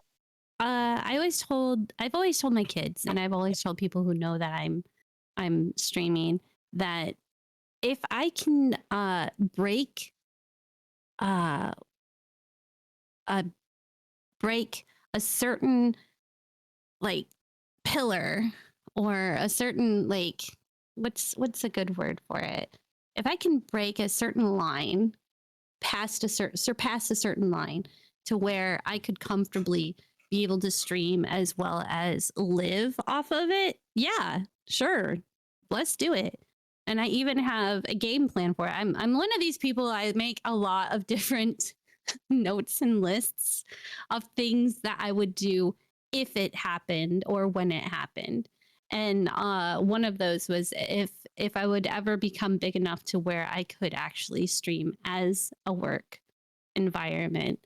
There's not a lot I would change, but there are things that I would put in place. Probably more structuralized in the aspect of that. I would make sure that I had a schedule and keep to that schedule. I've noticed that a lot of streamers have a weekly schedule and their time frames change a lot, but I'm more of a person that I need a complete structure. I need to stream at a specific time every day, and it's more so for me than viewership. But I also know that if you're on at a specific time every day, people don't have to really think, oh, are they streaming today? Oh, let me check that schedule. No, they would be more likely to be able to go on autopilot and think, oh, today is, stream day at this time. So let's go there.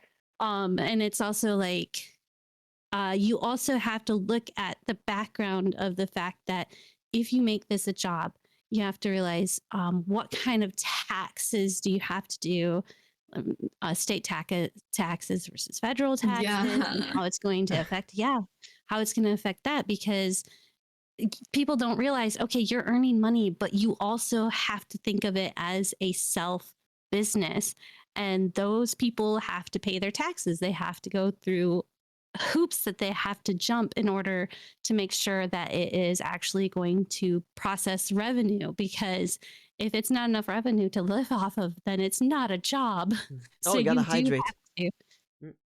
You do I have haven't to hydrated in a make while. sure. Oh, I've been hydrating this whole time. Yeah, drink. You know that Peony, who's been here earlier, she does drinking streams and she dares to hydrate with vodka. I told Oh her my no. goodness. I already didn't hydrate. You goodness. gotta go get water. Hey, Yes, hydrate water, again. please. Hey, Careless. Hydrate again. Thank you, Thank Careless. you. And We got. Stretch. I didn't. Thank you, and thank you for the stretch. That's going back a bit to the health. If someone redeems water, hydrate, Mm. or stretch, I feel bad if I don't give him that. It's part of the full-time job thing. Mhm.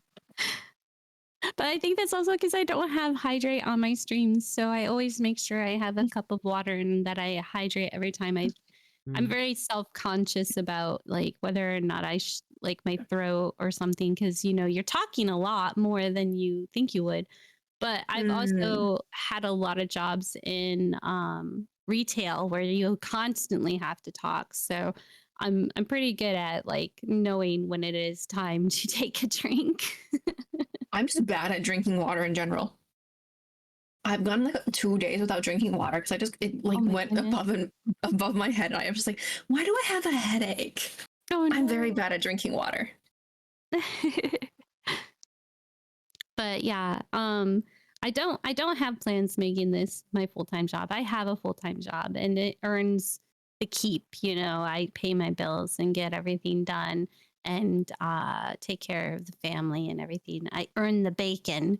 And yes, the streams do help though, because the thing is when I do get the money for the subs or the bits, I put it back into it, because that's what hobbies are, kind of.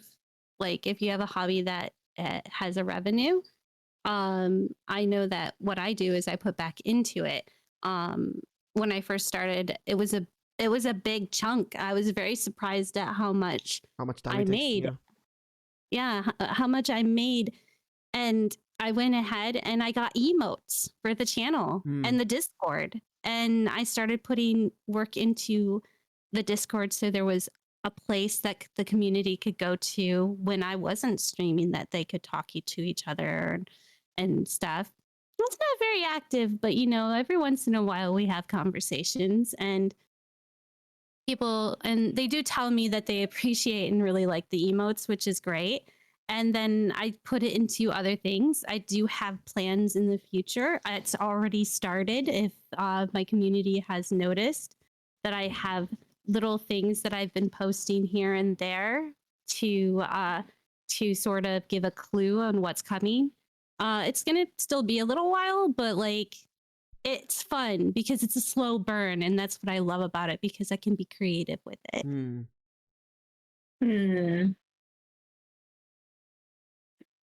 Shall we I move to think, the?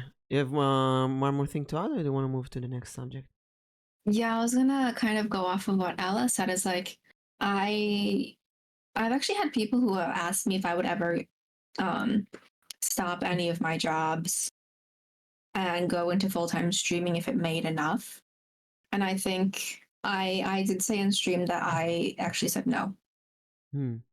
Even if I made enough from streaming, for me, I would still keep it as a hobby, because I want to separate my hobbies from my work because I don't want it to be something that drags me down and makes me depressed. Mm.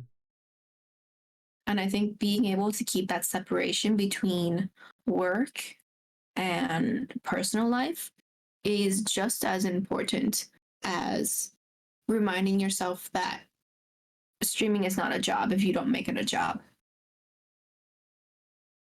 Mm. So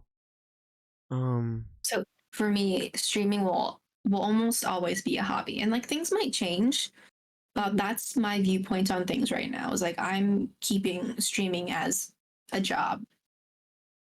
That's a very very as good a hobby, not a job. the no, Freudian it is slip. a very good point though, because yes, that's also why like I don't foresee myself ever reaching the break point. Like the break point's set really high because it has, like I said, it has to be enough revenue to surpass what I'm working now, and what I'm working now is enough to support myself and everything like that.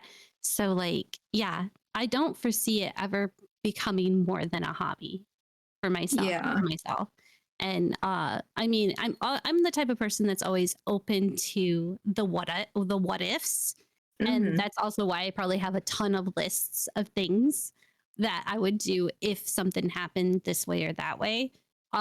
Because I'm an open person to what ifs, but it's very good to have like a set like this isn't going to happen because I want it to stay this way. Yeah.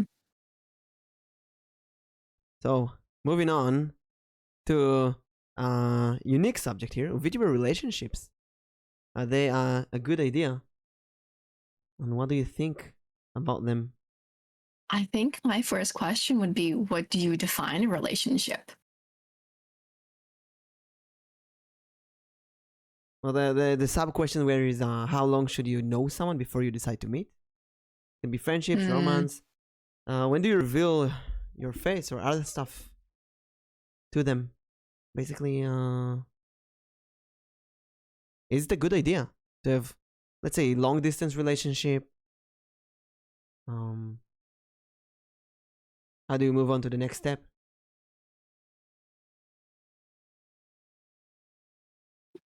See the silence here. It's an interesting topic. I can start off. I don't mind talking about things. Because Ella requested that topic, so we hope that you have input. Yeah. Yeah, no, it's good. I'm a very open person. I make friendships very easily. I enjoy making friendships because I enjoy talking to other people. I have made a lot of friends starting off on VTubing and such, but it's also because I'm a person who's interested in other cultures and other people, that I like to share how I live in my experiences, and I like to hear other people's experiences and how they live, because you are meeting people in different countries, and the way they grow up and the way they perceive the world is much different from your own. So I'm very open to making friends. But I do have sort of the different circles. I mean, you see it on Twitter, the little circle indicator.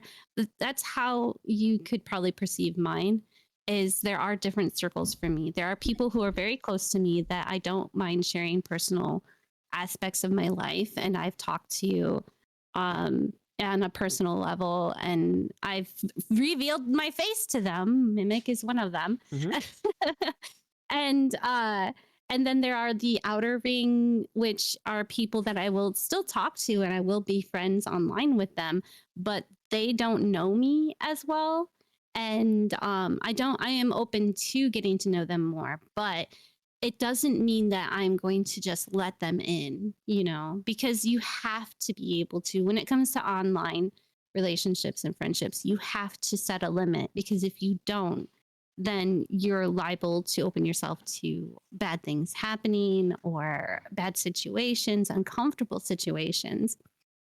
And yeah, you really need to be careful, especially when it's online, because you don't know them and they don't know you as well as you think you do, or they do. Yeah, sometimes you think you do know someone and they suddenly they spin on you out of nowhere. It happened to me earlier, I'd say the first 3-4 months, it happened more that I would. Okay, so I divide the people that I know to 3 groups. There's the people that I chased after, the people who chased after me, and the people that I met through a third party. I feel like that. I'm not sure anymore, but now I'm better at choosing people that I hang out with, and it's easier to recognize red lines and so on. Although I don't care about trusting people and making relationships, it's still, there are people that recently, for example, a friend, here's a story that happened to me, to a friend at work. So they were supposed to collab with someone, but just before the collab, they felt this weird intuition that something is gonna be wrong, so they had to cancel the collab. That's a person who doesn't usually cancel this collab, but they really felt like they had to at that point. And I think I feel kind of the same in a way, that sometimes right now I'll be a bit more careful with relationships, because some people that I met along the way have took relationships to I'll say this. When I was in 6th grade, 6th, 12-year-old, 11-year-old, I had a friend who was constantly asking me who's my best friend, and he wanted me to rank my friends, and he always had to make sure that he's my favorite friend. It reached the point that it was really annoying, and I had many friends. And if I wanted to play a game with one person, he would ask me, no, you have to play with me instead. Why do you play with that person? And so on. Earlier on as a VTuber, I have encountered a few cases of people getting angry, even passive aggressive, even giving me the silent treatment because I chose to collab with certain people, not with them. I remember one person really getting angry at me for not collabing with them. And when it comes to relationships, it's your choice. Who do you want to be in a relationship with? Who you don't want to be in a relationship with? And this is more in the friendship kind of area. As a male VTuber, I have less females VTuber courting me than I see in the other stuff. Like, for example, I see many female VTubers friends who are being hit on non-stop by male VTubers, by male viewers during stream, after stream, before stream. It happens non-stop. And I feel like the person wanted to a lot of words of affirmation and validation. Exactly. Yes. And I've had that. I told that story because I've had friendly relationships with VTubers who demanded the same thing, who reminded me of that friend from 6th grade, like immediately. And it really made me sick in a way. I was like, oh no, it's that person again. Ugh, why? On the other hand, it's a good thing that I know this red flag and don't need to experience that thing the same. I do have, like I said earlier, some people that I thought were my friends. I considered them friends. I had a face cam with them. I collabed with them many times. And one day, they block you and you don't even know why. You're just gone. Some of them might even tell all kind of stuff about you behind the scenes. I know of, because some people go immediately and run and tell you, hey, this person said that on you. I know that there was one person who asked like 1 or 2 other VTubers to not collab with me. And when they said no, I want to collab with Mimic, that person blocked them. So I may have won that battle, but it makes me feel bad that I've befriended that kind of person on the first hand. And to every person who listens, if you think this is about you, it's not. It happened multiple times. I collab with a lot of people, so obviously there's some bad choices. The thing is that you really need to be careful who you are forming a relationship with, and to make sure they know that this is work. We're going to collab maybe once, and that's it, and that's completely okay. I'm not, like we said before, I'm not your therapist. I don't owe you anything. We're not besties. We're not best friends now. you want to be my bestie, you have to do a video chat with me. You have to talk with me every day. You have to do a voice chat with me. I need to know some stuff about you. You need to know some stuff about me. If we talk on, I want to add like an extra subject. It's in our big topic list. It's the hey. I'm sure both of you have experienced that. A viewer or another VTuber, someone who just says hey on a DM. Hey. And you say hey, and they don't answer. Next day, hey. The hey. And it's like, what is going on? Some people, I feel, really need the attention, the friendly attention, but they don't know how to carry a conversation. So they would just say hey and hope that you carry it for them. Mimikun. I've never had that happen. What? You never had that happen? I've never had that happen. Hey. No. No, Peony, they don't go full hey. They go like this. Hey. Sometimes they will just put an emote like Hi. like this. Like a really attention seeking. I've had a couple like that. Not only I had that, I had other collab partners that told me that it happens to them and asked for an advice. And after this happened to me with many viewers, I just decided that in some cases, I need to stop answering. So I don't want to block someone. So I would just tell Discord or Twitter to mute them. And then I don't even see that. And I can kind of, because I want to be busy with other things. That brings me back to the previous topic, the first topic we had, which is, I think the best way to deal with certain stuff is to make yourself busy with other stuff. Peony-chan, for example, Peony asked in chat. I've been talking with Peony so much this week. And my week has been voice chat with Peony and Alnichi. I kid you not, I had, when was it? Like Monday or what day is it today? I think Monday. Where almost the whole day, what I did was talk with Alnichi and Peony. That's what I did the whole day. And that's great because it distracted me from having to deal with other stuff. So someone who messaged me and like, hey, why aren't you answering? Oh, sorry, I was really busy today. I was talking with some friends. I was doing some stuff. And I actually was busy with talking with some friends.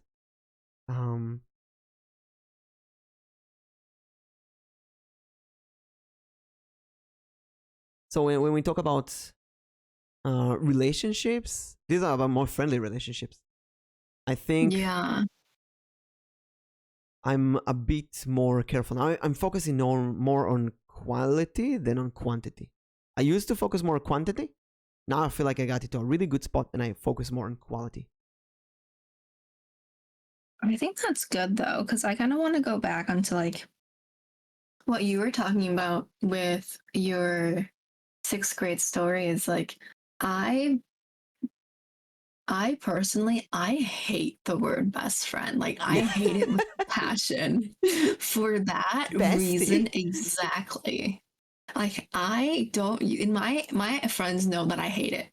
And I call people like my close friends or friends, and then like it'll go down from there. But like my highest is like, you're a close friend. And that's because I don't like having to single out best friend, because to me that just means one person. And that just kind of like secludes everyone else that I could have as a potential close friend. And I think I just went through like so many different friendships where it's just kind of like, yeah, we talked for a while and now it's just kind of like we don't talk anymore. So then what's that friendship? The quote unquote best friend is no longer there. So then were they really the best if that friendship is no longer there? So then why use that if it's not something that's going to last? And so that's just my personal thought on best friends. But I do kind of like agree, like you need to be able to have the friends that you trust and that can set bounds with, and like the people who you know that will like check in on you, who will answer your messages, who you can call, or the people like you don't mind spending like the whole day with. Dream Skill says like, here like some people who would write like 20 sentences about how are you, what you're doing, but never say what they want from you. Kind of like that. People that are obsessed with the concept of friends and being your bestie and you their bestie, but there's no real content to that makes it a best friend. Yeah, and I know there's definitely like some people who I've met where they're seeking a friendship, but it's interesting because they would use other means to gain your friendship rather than just talking.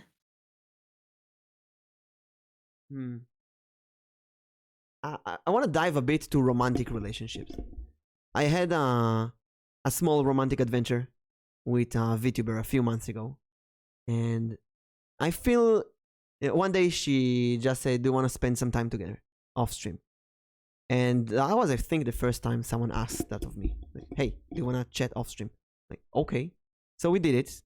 And I felt like I'm learning about her, she learns about me. We kind of got really connected during that, like, I don't know, 6 hours of just talking off stream. It was great. And suddenly I understood that maybe this concept of bestie or friend, it's some people I feel really want to announce that or have that title. Well, it's more something that you gain, you know?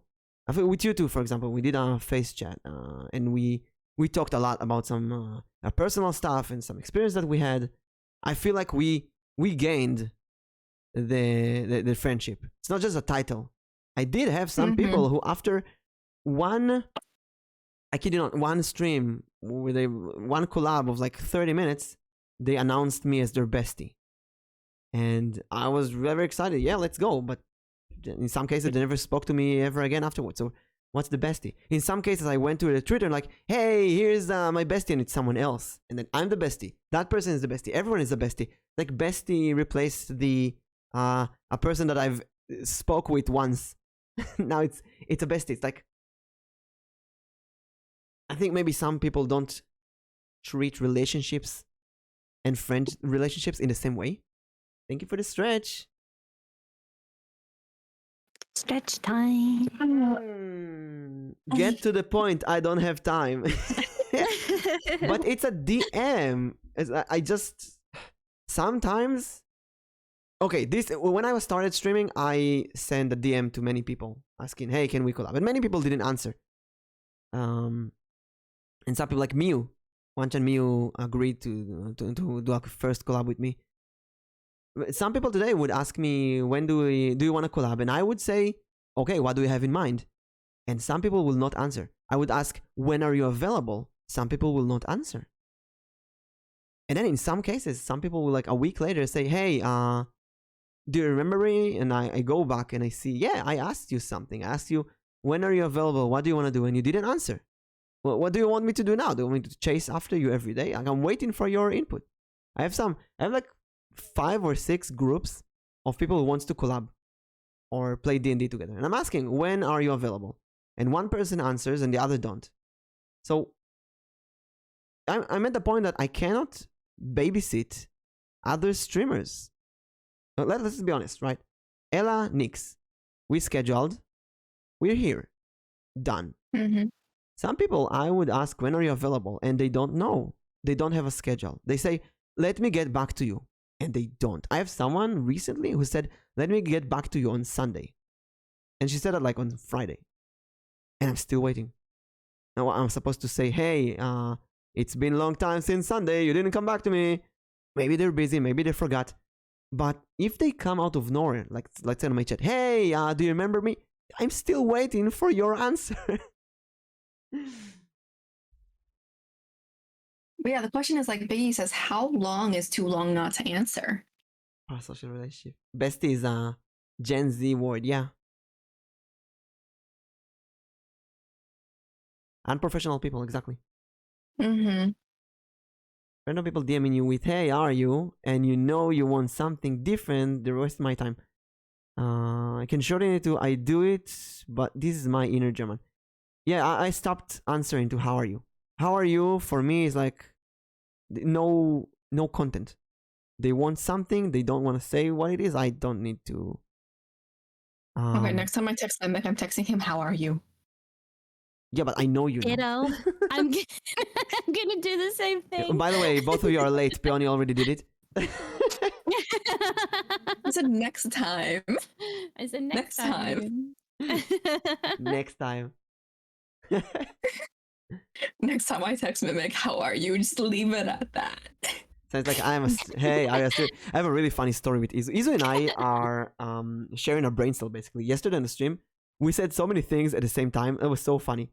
And she has those, sometimes she would post a tweet. I had it with those GFX bots saying, hey, how are you? I immediately went to her DMs and like, hey, are you a streamer?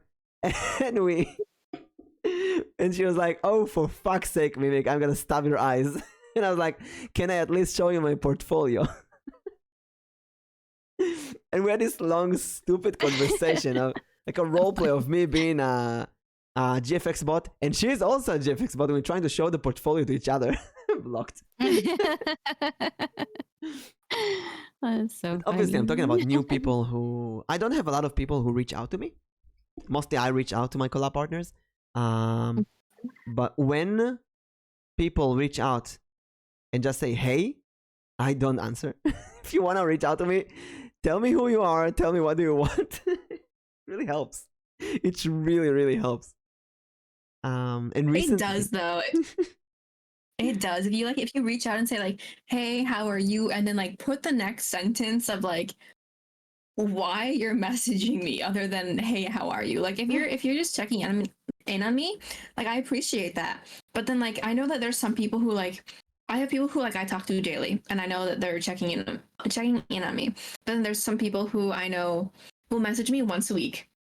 And sometimes it's to ask for something. And I'm just kind of like, okay, I know where this is going. And I kind of want you to get to the point. But like I also like, okay, let's get to the point, and then I'll ask after we get to the point, how are you? And then the conversation just kind of like sometimes just cuts right there. And that itself shows me like, okay, I see why you were here. Also, Tori just sent me that the how are you as well. I love this community. It's so funny sometimes. You need to create a message that has always like, hey, how are you?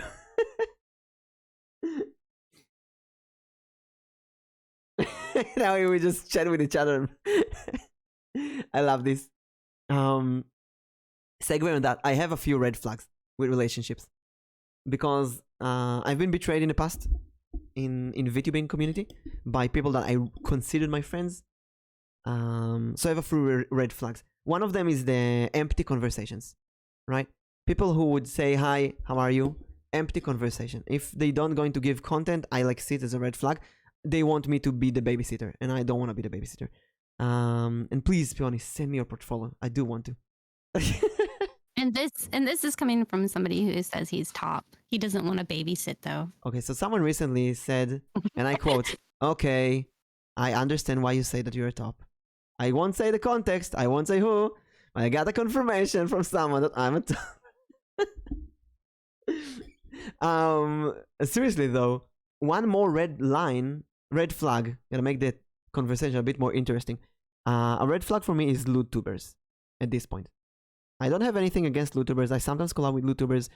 Celeste is a loot tuber and she's one of my favorite VTubers. She's a really close friend. I love her. But if I need to collab with someone else and I see that they are a loot tuber, that's a big red flag. If I get reached out by a loot tuber for a collab, I will most likely avoid it, or at least I will do something that only one person did it to me. I think Lady Oka. We talked about this on stream. Lady Oka, when I wanted loot tuber, yeah. One who plays loot games. No, loot tuber. A loot tuber is basically a sex worker. It's a porn actor actress as a looter. So they will do this lewd voice. Hi, how are you? And they will show their model in graphical content, and they will post porn on their Twitter, and their streams are 18 plus. And I used to collab with those kind of people every once in a while because I said, you know what? It's the same. It's really the same. And I don't want to generalize because obviously I didn't collab with all loot tubers out there. And if you're a loot tuber, that's completely fine. But every single case of a bad experience I had in streaming involved a YouTuber. Well, almost every. To the point that I'm like, okay, if this is a YouTuber, I have to be extra sensitive, extra careful. I don't know why. I'm not a psychotherapist. I don't know why.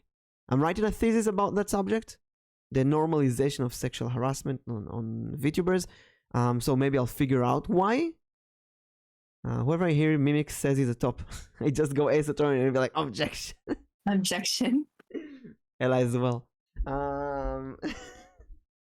Ella and you proved that I'm a switch on stream. Oh yeah, we didn't prove anything. You proved it to yourself. I did it to myself. Yeah. No, I love lewd content. Ella, Mew, and we're lewd all the way when we. Well, not all the way. Arrow and I are lewd all the way. Izu, Luna, and me yesterday. It was like I don't think I've ever been that lewd on a stream. We had lewd jokes. It was like a South Park episode. I had a lot of fun. Oh my goodness. But I know that both. It was like a South Park episode. It was like a South Park. Yes. And we made it so funny. Like when the character in Doki Doki would say something like I don't know, like a dip. I would like go dip, and it became like we laughed. You said dip. We laughed at the most stupid things, like little children, and it was really fun. But you know what? Both Luna and Izu will not post porn on their Twitter. So they may be a bit lewd, but they're not lewd tubers. They're not sex workers. When it comes to that, I don't consider myself a lewd tuber, so I call myself a sus tuber. Yeah. Because and I think that can go for people who are like that, who don't really post a lot of sexual things and don't really go like the distance of being a completely lewd. But I do say sus things. I do make sus jokes, and I can be a little lewd sometimes. But I really do consider it more like a sus thing, not really a lewd. That's so interesting because I feel like we're just kind of going down the line because I'm a say so streamer. That's complete opposite. And when I collab with you and when I collab with you, it's a different mindset. Unlike with Nyx, no lewd stuff. With Ella, you can just go with it. Because it's very interesting. Like I definitely I collab with people who are lewd, who are sussy, but I myself don't produce any content of my own that is lewd. It is all say so based.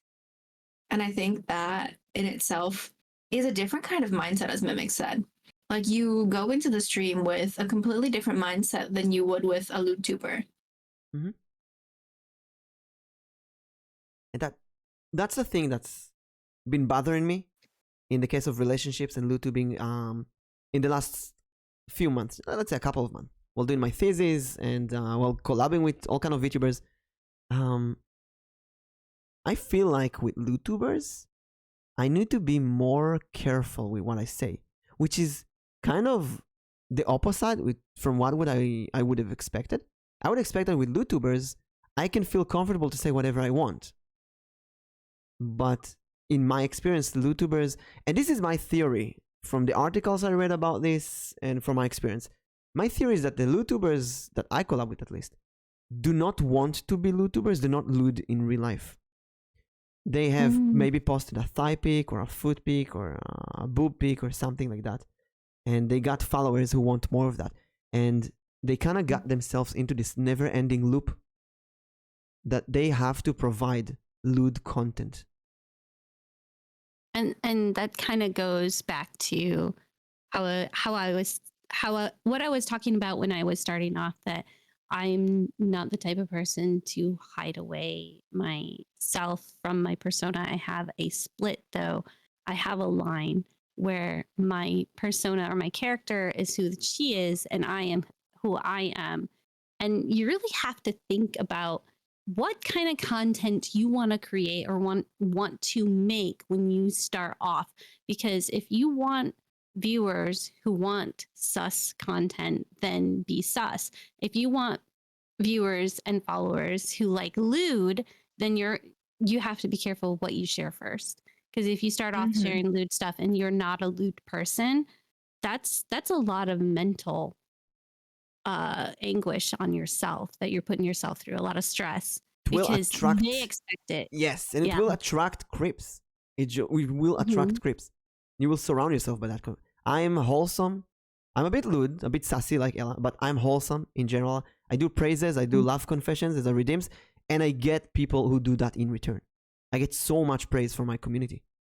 I do jokes, I get jokes in return. And I see other VTubers who are very lewd, and they get some of the weirdest, most creepy DMs.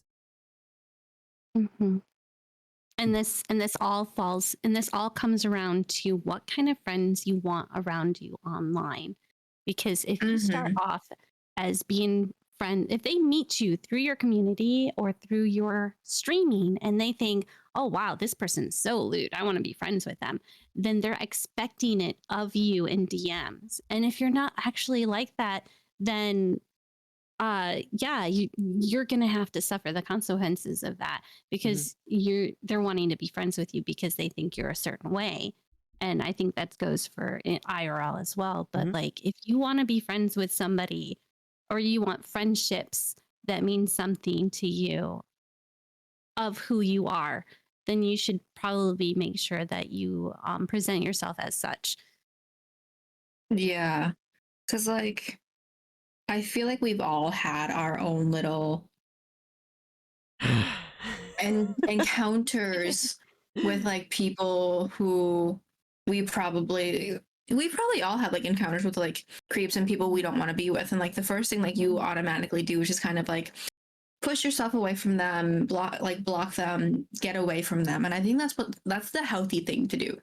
But just kind of like get yourself away from that bubble, from that group, from that person. How you do it depends on the situation, depends on what happened, the conversation, etc. But I think one thing too is just kind of like one thing you should think about is who do you really want to put your trust in, and do you think they'll ever come back and just stab you in the back? Because that's another thing too. Like if you're like making friends with someone and there's someone who you could see yourself talking to like here and there, then like maybe don't put like your full trust in them. But like if you're talking to someone like every single day and like they've disclosed stuff to you and you feel comfortable disclose, I mean like personal stuff, like maybe what they do for work or other hobbies that they have that they don't talk on stream and stuff like that. I don't mean anything else. And like you feel comfortable with that and you feel like comfortable in your conversations, you've hung out with them and outside of stream and like voice calls or like in group calls. I think like it really just on you as a person, it really depends on where your trust is going and whether you can consider that trust in that friend to continue down the line. Because like even Mimic, you said like you've had people you've done video calls with, but in the end like some of those friendships just did not last. And maybe sometimes retrospectively, I don't think those were friendships. I treated those as friendships, while in real life, they treated me maybe as, I don't know. I don't want to say numbers, right? But the friendships broke when I passed some people in the numbers. And I'm the last person to look at numbers as a thing. When I collab with someone, I look at their audio quality, at their energy, if they're fun to hang out with. I couldn't care less about your numbers. But it was my audio quality. It was, the audio quality. It was your energy, your vibe, you being an wholesome person. Also, Ella, I got recommendation from Mimi Haru. She recommended me to collab with Ella. So that's a third person. And audio quality needs to be good, let's be honest. And I need also not only audio quality, I need to see that you can stream well. If we stream and you're busy with your chat and you forget that I'm here, that's a problem. If everything is a mess and you're like completely clumsy and it crushes and scuffed to a level that I just feel like it's a waste of time, it's also annoying. I'd say the worst thing though is if you cancel a schedule with me, or recently I think I talked with Nix about this last week. There was some drama I've seen. We're not gonna talk about this because it's like 2 weeks ago. But one of those people that was involved in the drama, the name was familiar to me, and I went to my Discord DMs, and lo and behold, a few months before that, I was attempting to schedule a collab with that person. It's canceled today. And I counted that person scheduled and canceled a schedule with me at the last moment 5 times. And every time I gave them another, okay, do you want to collab at this and that time? And I said, yes, I'm so sorry. And they canceled it. Every time it's a different reason. Today I'm less generous. If someone cancels a collab with no good reason, I'm like, bye. Hey, Yuki. Hello, Yuki. Okay, so then that makes me like question, like, for both of you, how many times does a person how many times do you allow a person to cancel on you for a collab before you don't reach out to them and collab with them again? As many, I think, like Mimic said, as many times as they need to, as long as the excuse is a valid excuse. If and of course that's really hard to negate because it could be anything, you know. It could be an IRL emergency. What's a value? What's an excuse? Like someone went to the hospital. Someone has been called out by work. Someone. It's in real work, right? Real life work in D&D. There was seriously real work. There was a dungeon master one day who broke his arm or like had an accident, traffic accident on the way to work, and went to the hospital and everything was okay. Next week he did another traffic accident on the way to work. Oh my goodness. The next week another one. When the third time, my boss was like, "Okay, he's shitting us. That's something is wrong here." I had people in you go. It's more or less also like to what you think is going on too, because you don't know exactly what's going on their side. You don't know what they're going through or if something's going on mentally with them. So it's always good to have a little bit of leadway, a little bit of understanding, but you also have to be able to say, hey, I've tried collabing with you so many times and you've always given me excuse. I think until you have your life situation altogether better, I think I'll just go ahead and not collab with you anymore. And I usually explain to people, hey, I'm not going to collab with you because of this specific reason. And I always make sure I tell them why or why not. And you know what? That's only happened one time to me. Other than that, I've been pretty good with collabs. I'm very like flexible. But I have a strict schedule because of my IRL job being full time and being a parent and having all these other things I have to take care of first. So I always tell people my schedule is always the same. I don't really change it very often. I have 2 people that I have set collabs with on specific days. And so I always give them the free days. And if they cannot collab on those days, I try to be flexible enough on my days off to collab with them, but I always let them know on my days off I don't stream. So sure, I will make the collab, but don't expect me to stream. I think that's a really good way to put it.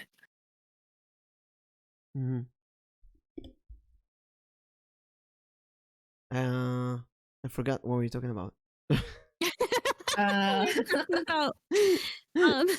brain got blank. Cutoff point to not collab. Oh, right, that thing. It's like I have so much to say. So I used to give as many chances as possible, right? Because I really wanted to collab with a certain person. I would go all the way. But after so many people cancel, I told Arrow one day, listen, I got like 10 people, was it 7, 8 people cancel a collab 1 week, And now it's roughly 50%. 50% of the people that I want to collab with will cancel at the last moment. So whenever you see a collab, there's like twice that many people that I was supposed to collab with. So now I'm going for the quality and not quantity. So I collab more with people that I know will not cancel, or if they cancel, it's a real reason. I'll give Alnich as an example. Praise our goddess and savior, Ella-chan. Ella is so adorable and fluffy. Ella is the mommy of all VTubers out there. She's an amazing, beautiful, gorgeous person. And she's so supportive and so happy and so trusty. And Nix too. And you know who else? Alnichi. So Alnichi, she wanted to collab with me. She even found this game, The Past Within, which is an amazing co-op game. If you want to play a game with someone else, The Past Within. My God, amazing, adorable, so fun. Not me again, Alnichi every week. Every week. And it was Saturday morning for me, and suddenly Alnichi has to cancel the collab because her computer won't turn on. It's a legitimate reason. There's nothing you can do against it, right? Nothing you can do about it. But deep in my head, I was thinking, what if that's not the reason? What if she's just anxious or depressed or afraid of collabing with me, or I don't know? Because I know some people, like that person who canceled 5 times. Every single one of those times, I saw on her Twitter that she's saying stuff like, "Hey, I went out and bought ice cream. Hey, I'm so depressed today. I can't get out of bed." So I saw that she's dealing with some mental stuff, and it's not really the excuses she gave me.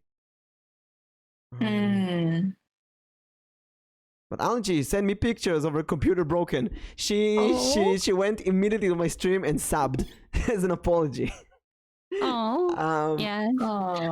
I remember too that there was one time that I canceled with Mimic, and I felt so bad. Really? I don't remember that. Felt so bad.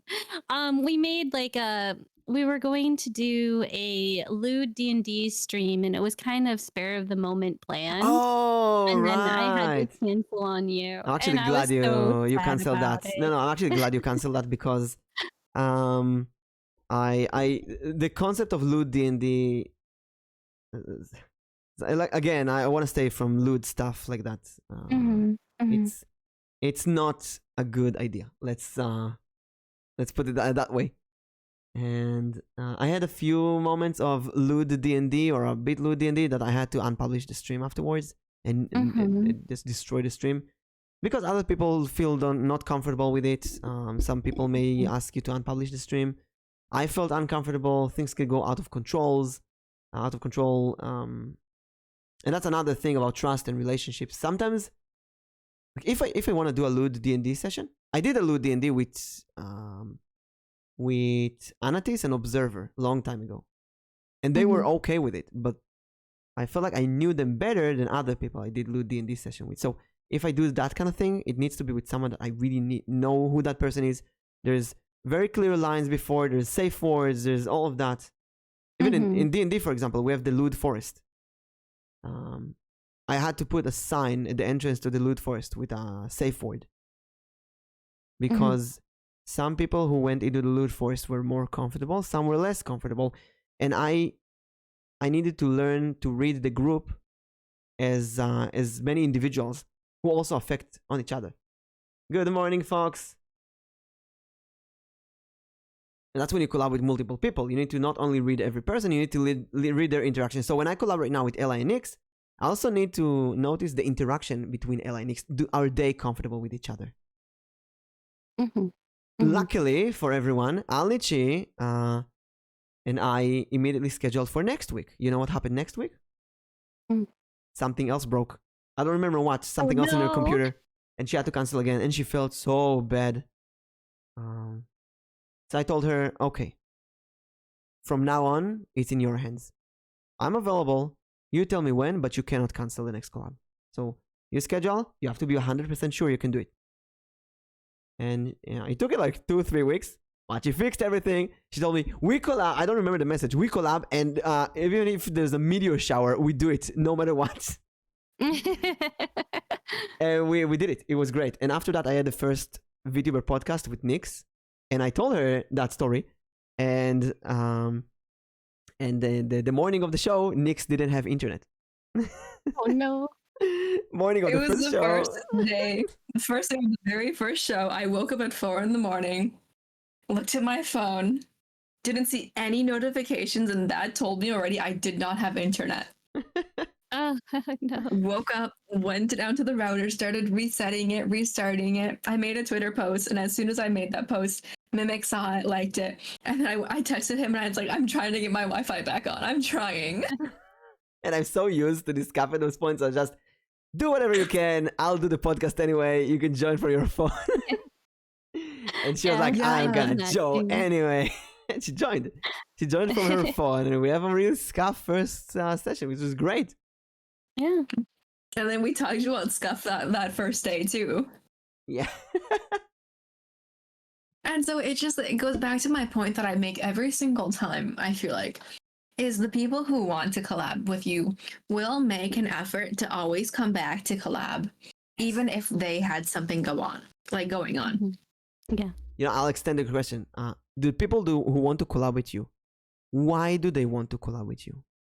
Do they want to have fun with you on stream? Do they want to collab with you? Do you want to collab with anyone? Do they play the game because they want to play the game with someone? Do they play the game because they want to play with you? Both Ella and Nix, I wanted to collab with them as individuals. So it didn't matter what we did on stream. So I didn't have a plan. Oh yeah. We did not have a plan, but we did it. We made it. Yeah. I had someone who wanted to play a specific game. He was like, you do you want to play Apex with me? No, I don't want to play Apex. You can go and play Apex with someone else. So yeah, like with Mimic, I've never played a game with Mimic. I'll be honest, it's always been just chattings. Mm-hmm. Actually, I almost don't play a game anymore. I do so many stuff that are not games. I don't know why. I need to play more games. There was something you wanted to say, Nix, and I think I cut you. Oh yeah, it was just like all the collabs that we've had together. The very first one, the one where you said, "Are you free right now?" After we just started talking, I was just like, "Yeah, let's do it." We hopped on stream. We were just doing just chatting for 3 hours. Continue to talk afterwards, and then the next one we had again was another just chatting stream. We didn't play a game. We thought about playing a game, but we just kind of opted for just chatting. And then after that, it was just kind of I think we were just still talking.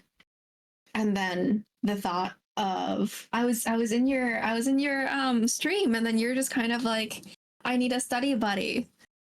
I need a study buddy. And then we kind of went into you asked me if I wanted to study with you, and I was like, yeah, you know what, why not? It was a bit more interesting than that. I was like, I knew she was studying at this point. I knew that I was like, oh, I wish I had someone to study with in a video chat, someone sweet, like a girl, maybe an elf. I wish there was someone like that around. and Nix is like, oh, I know someone, and I played along. What, can you contact her with me? Can you tell me who that is? And that's when I was still on stream, but I actually texted Mimic in DMs and said yeah, I can if you want, we can study. And Mimic said only on one condition, if we do it with video. And I said, why not? And the real reason is because I wanted to see Nix in real life. That's the secret. I was curious. Mimic being a troll part 2. Mimic literally just sees me out with bedhead, honestly. I'm not gonna lie. We never had a topic about meeting each other IRL. Have you met from online IRL? Oh, thank you for the stretch. Something we didn't. And welcome to the party. Dream Skills, welcome to the party. Thank you, Dream. We had so much fun that almost 3 hours ran out. Yeah, right. There's 10 minutes left. And that's how it is. We usually don't cover all the topics. Usually we cover 5. We don't normally cover them all. Yeah. That's fine. But it's gonna stay. Whatever we didn't cover, we'll cover next time. Dream, thank you for the sub. I'm gonna do 10 jumping jacks per usual. Well, in the meantime, ladies, I would like you to tell me thing that you take away from today. Something that you can take to yourself as a vTuber. We're each gonna take one thing that you think is a great lesson for today. You want to do one thing this time? Okay. Yeah. So we can have only 3 and not 9. Okay. 9. One, because we normally do 3 takeaways each, but since we have you here today, we'll do one main takeaway. If you were to sum up this whole thing, one main takeaway. Somebody call Sorry. No. I have a collab in 10 minutes. I think one main takeaway, I think, kind of covers all the topics is to remember that VTubers are people.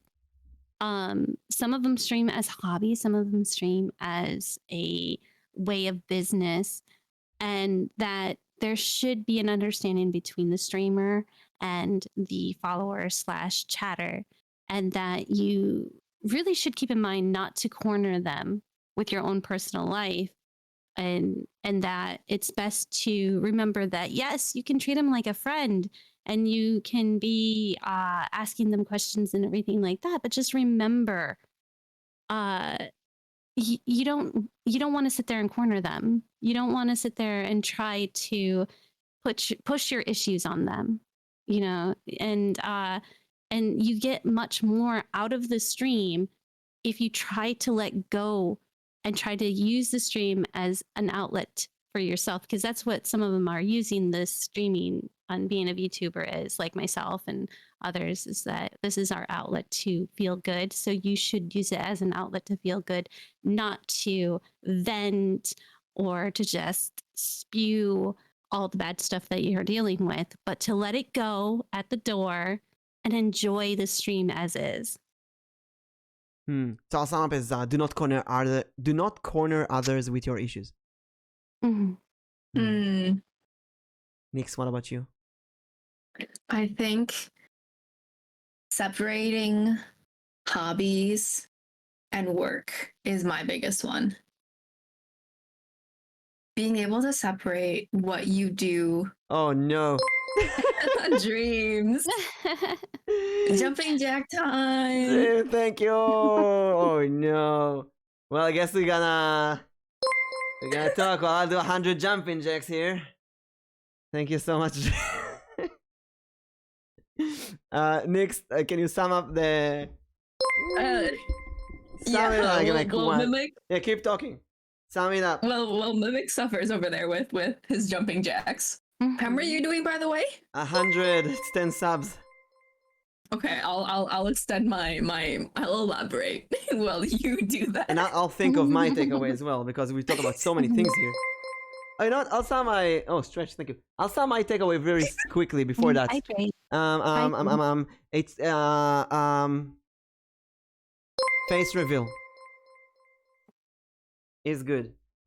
That's my sum, okay? And I know it doesn't suit everyone. I think face reveal is good. I think it shows people who you are, and it will make the creeps go away, in a way. Yeah, and it kind of gives people a reminder that you're a person too. Yes. So it kind of ties in with the whole remember that the streamer is a person. And like what I was kind of going off of, like, separate your hobbies from work, because when you put them together, you're only just gonna start suffering from your hobbies. And your hobby is meant to be a hobby and not something that's gonna drag you down or make you feel horrible, tired, sluggish. Like, you're doing it because you want to and you want to have fun. How would you sum it up? 50. I'd say you broke the stream notifications.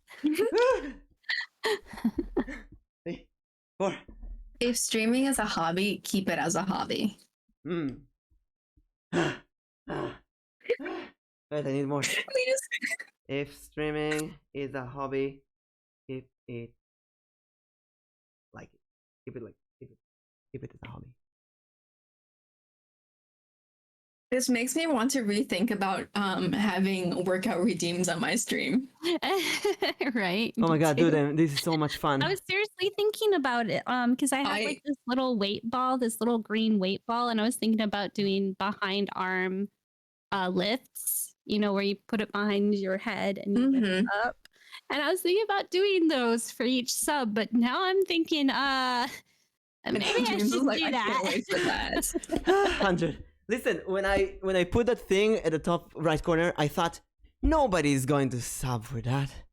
And every once in a while I get like a resub, so I did 10 jumping jacks, it's nothing. I thought even to increase it to 20. And then sorry, came out of nowhere. 120 of them. That's great, Fitness, thank you so much. We have like 4 minutes, so let's do Sham. Bring back the music.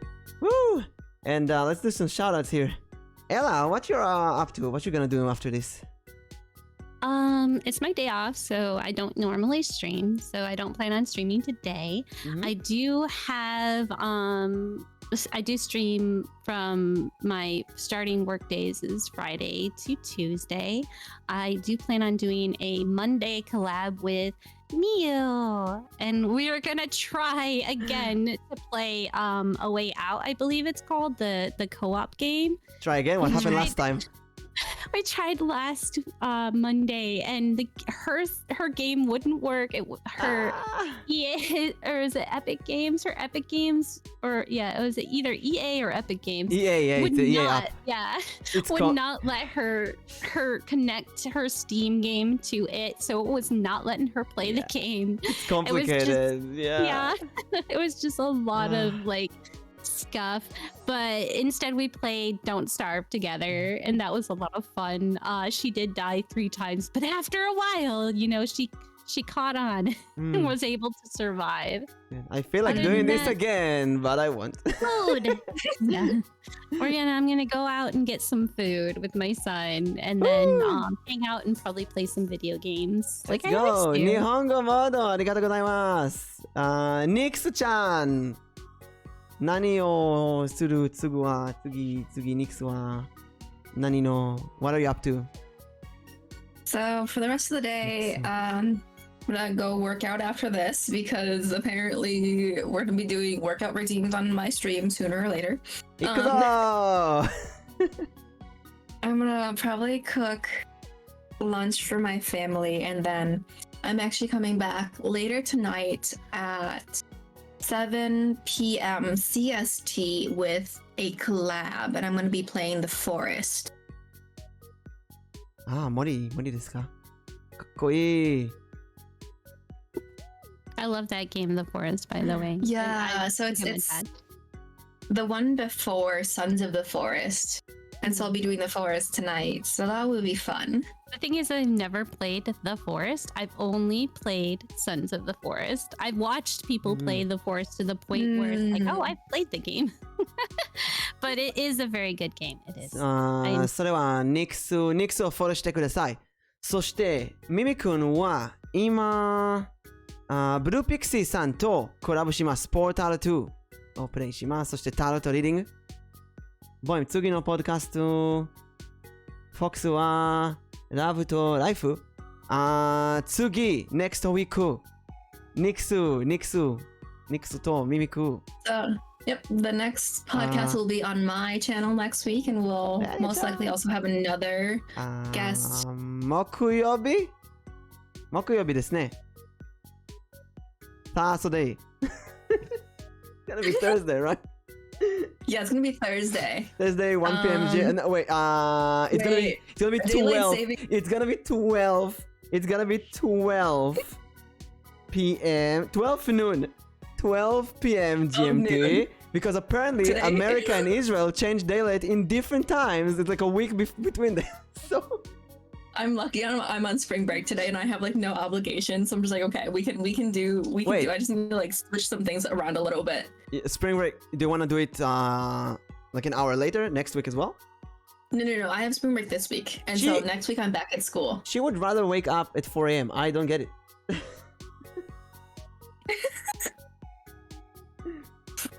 Well, I mean, like it works out on your end, and so like I will accommodate. I guess. My schedule is a lot harder to work around, and so I will accommodate. Bro, I got hit with 4 ads. No! Oh no. I'd much rather to wake up at 4 a.m. if I could collab with Mimic. 4 a.m. though. We collabed Anton many times in D&D. Why do people consider D&D a collab? It's a collab for everything. Even chatting with me on stream is a collab. Of course, D&D is a collab. I'm gonna collab with Blue Pixie now. We're going to play Portal 2. We're gonna do a tarot reading. And then Oh. in 2 hours, I'm going to Arrow in a Nutshell's channel where we're going to complete, hopefully, Beacon Pines. And I think that's it for today. I got the one thing I wanted to say, which I did say earlier in the stream. I am planning some big things in the future for my channel. I'm breaking away in my creativity and just having a lot of fun with it. And for my community, they actually have to look for the clues. I'm making it a thing where it's going to be very subtle. There's going to be puzzles. There's going to be like little tidbits here and there, and you'll just have to look for them. And hopefully you'll figure them out before the big day comes. That is so cool. Where are the clues? On your Twitter? On your Discord? They're gonna be everywhere. Everywhere. They've already started. Ooh, They've so already started. check So out Ella for all the clues of mystery. That would be fun. A little scavenger hunt. Yeah. And that's it. We hopefully will see you all on the next show where we have a mysterious guest from Nyx's side. We're gonna start working on who's gonna be the next guest right away, right, Nyx? Yes. And that's it. Keep chilling, everyone. Thank you, Dream, for another gifted sub. Let's end this with another jumping session. Jumpy Jack. 1, 2, 3. You gotta end it. You gotta end it with one more. 8, 9, 10. Woo! And that's it for today. Thank you, ladies, for joining me. Everyone. Again. Thank you for joining us. Thank you. And I'll see you all on the other side. I'll be back. We'll see you guys again next time. Bye-bye.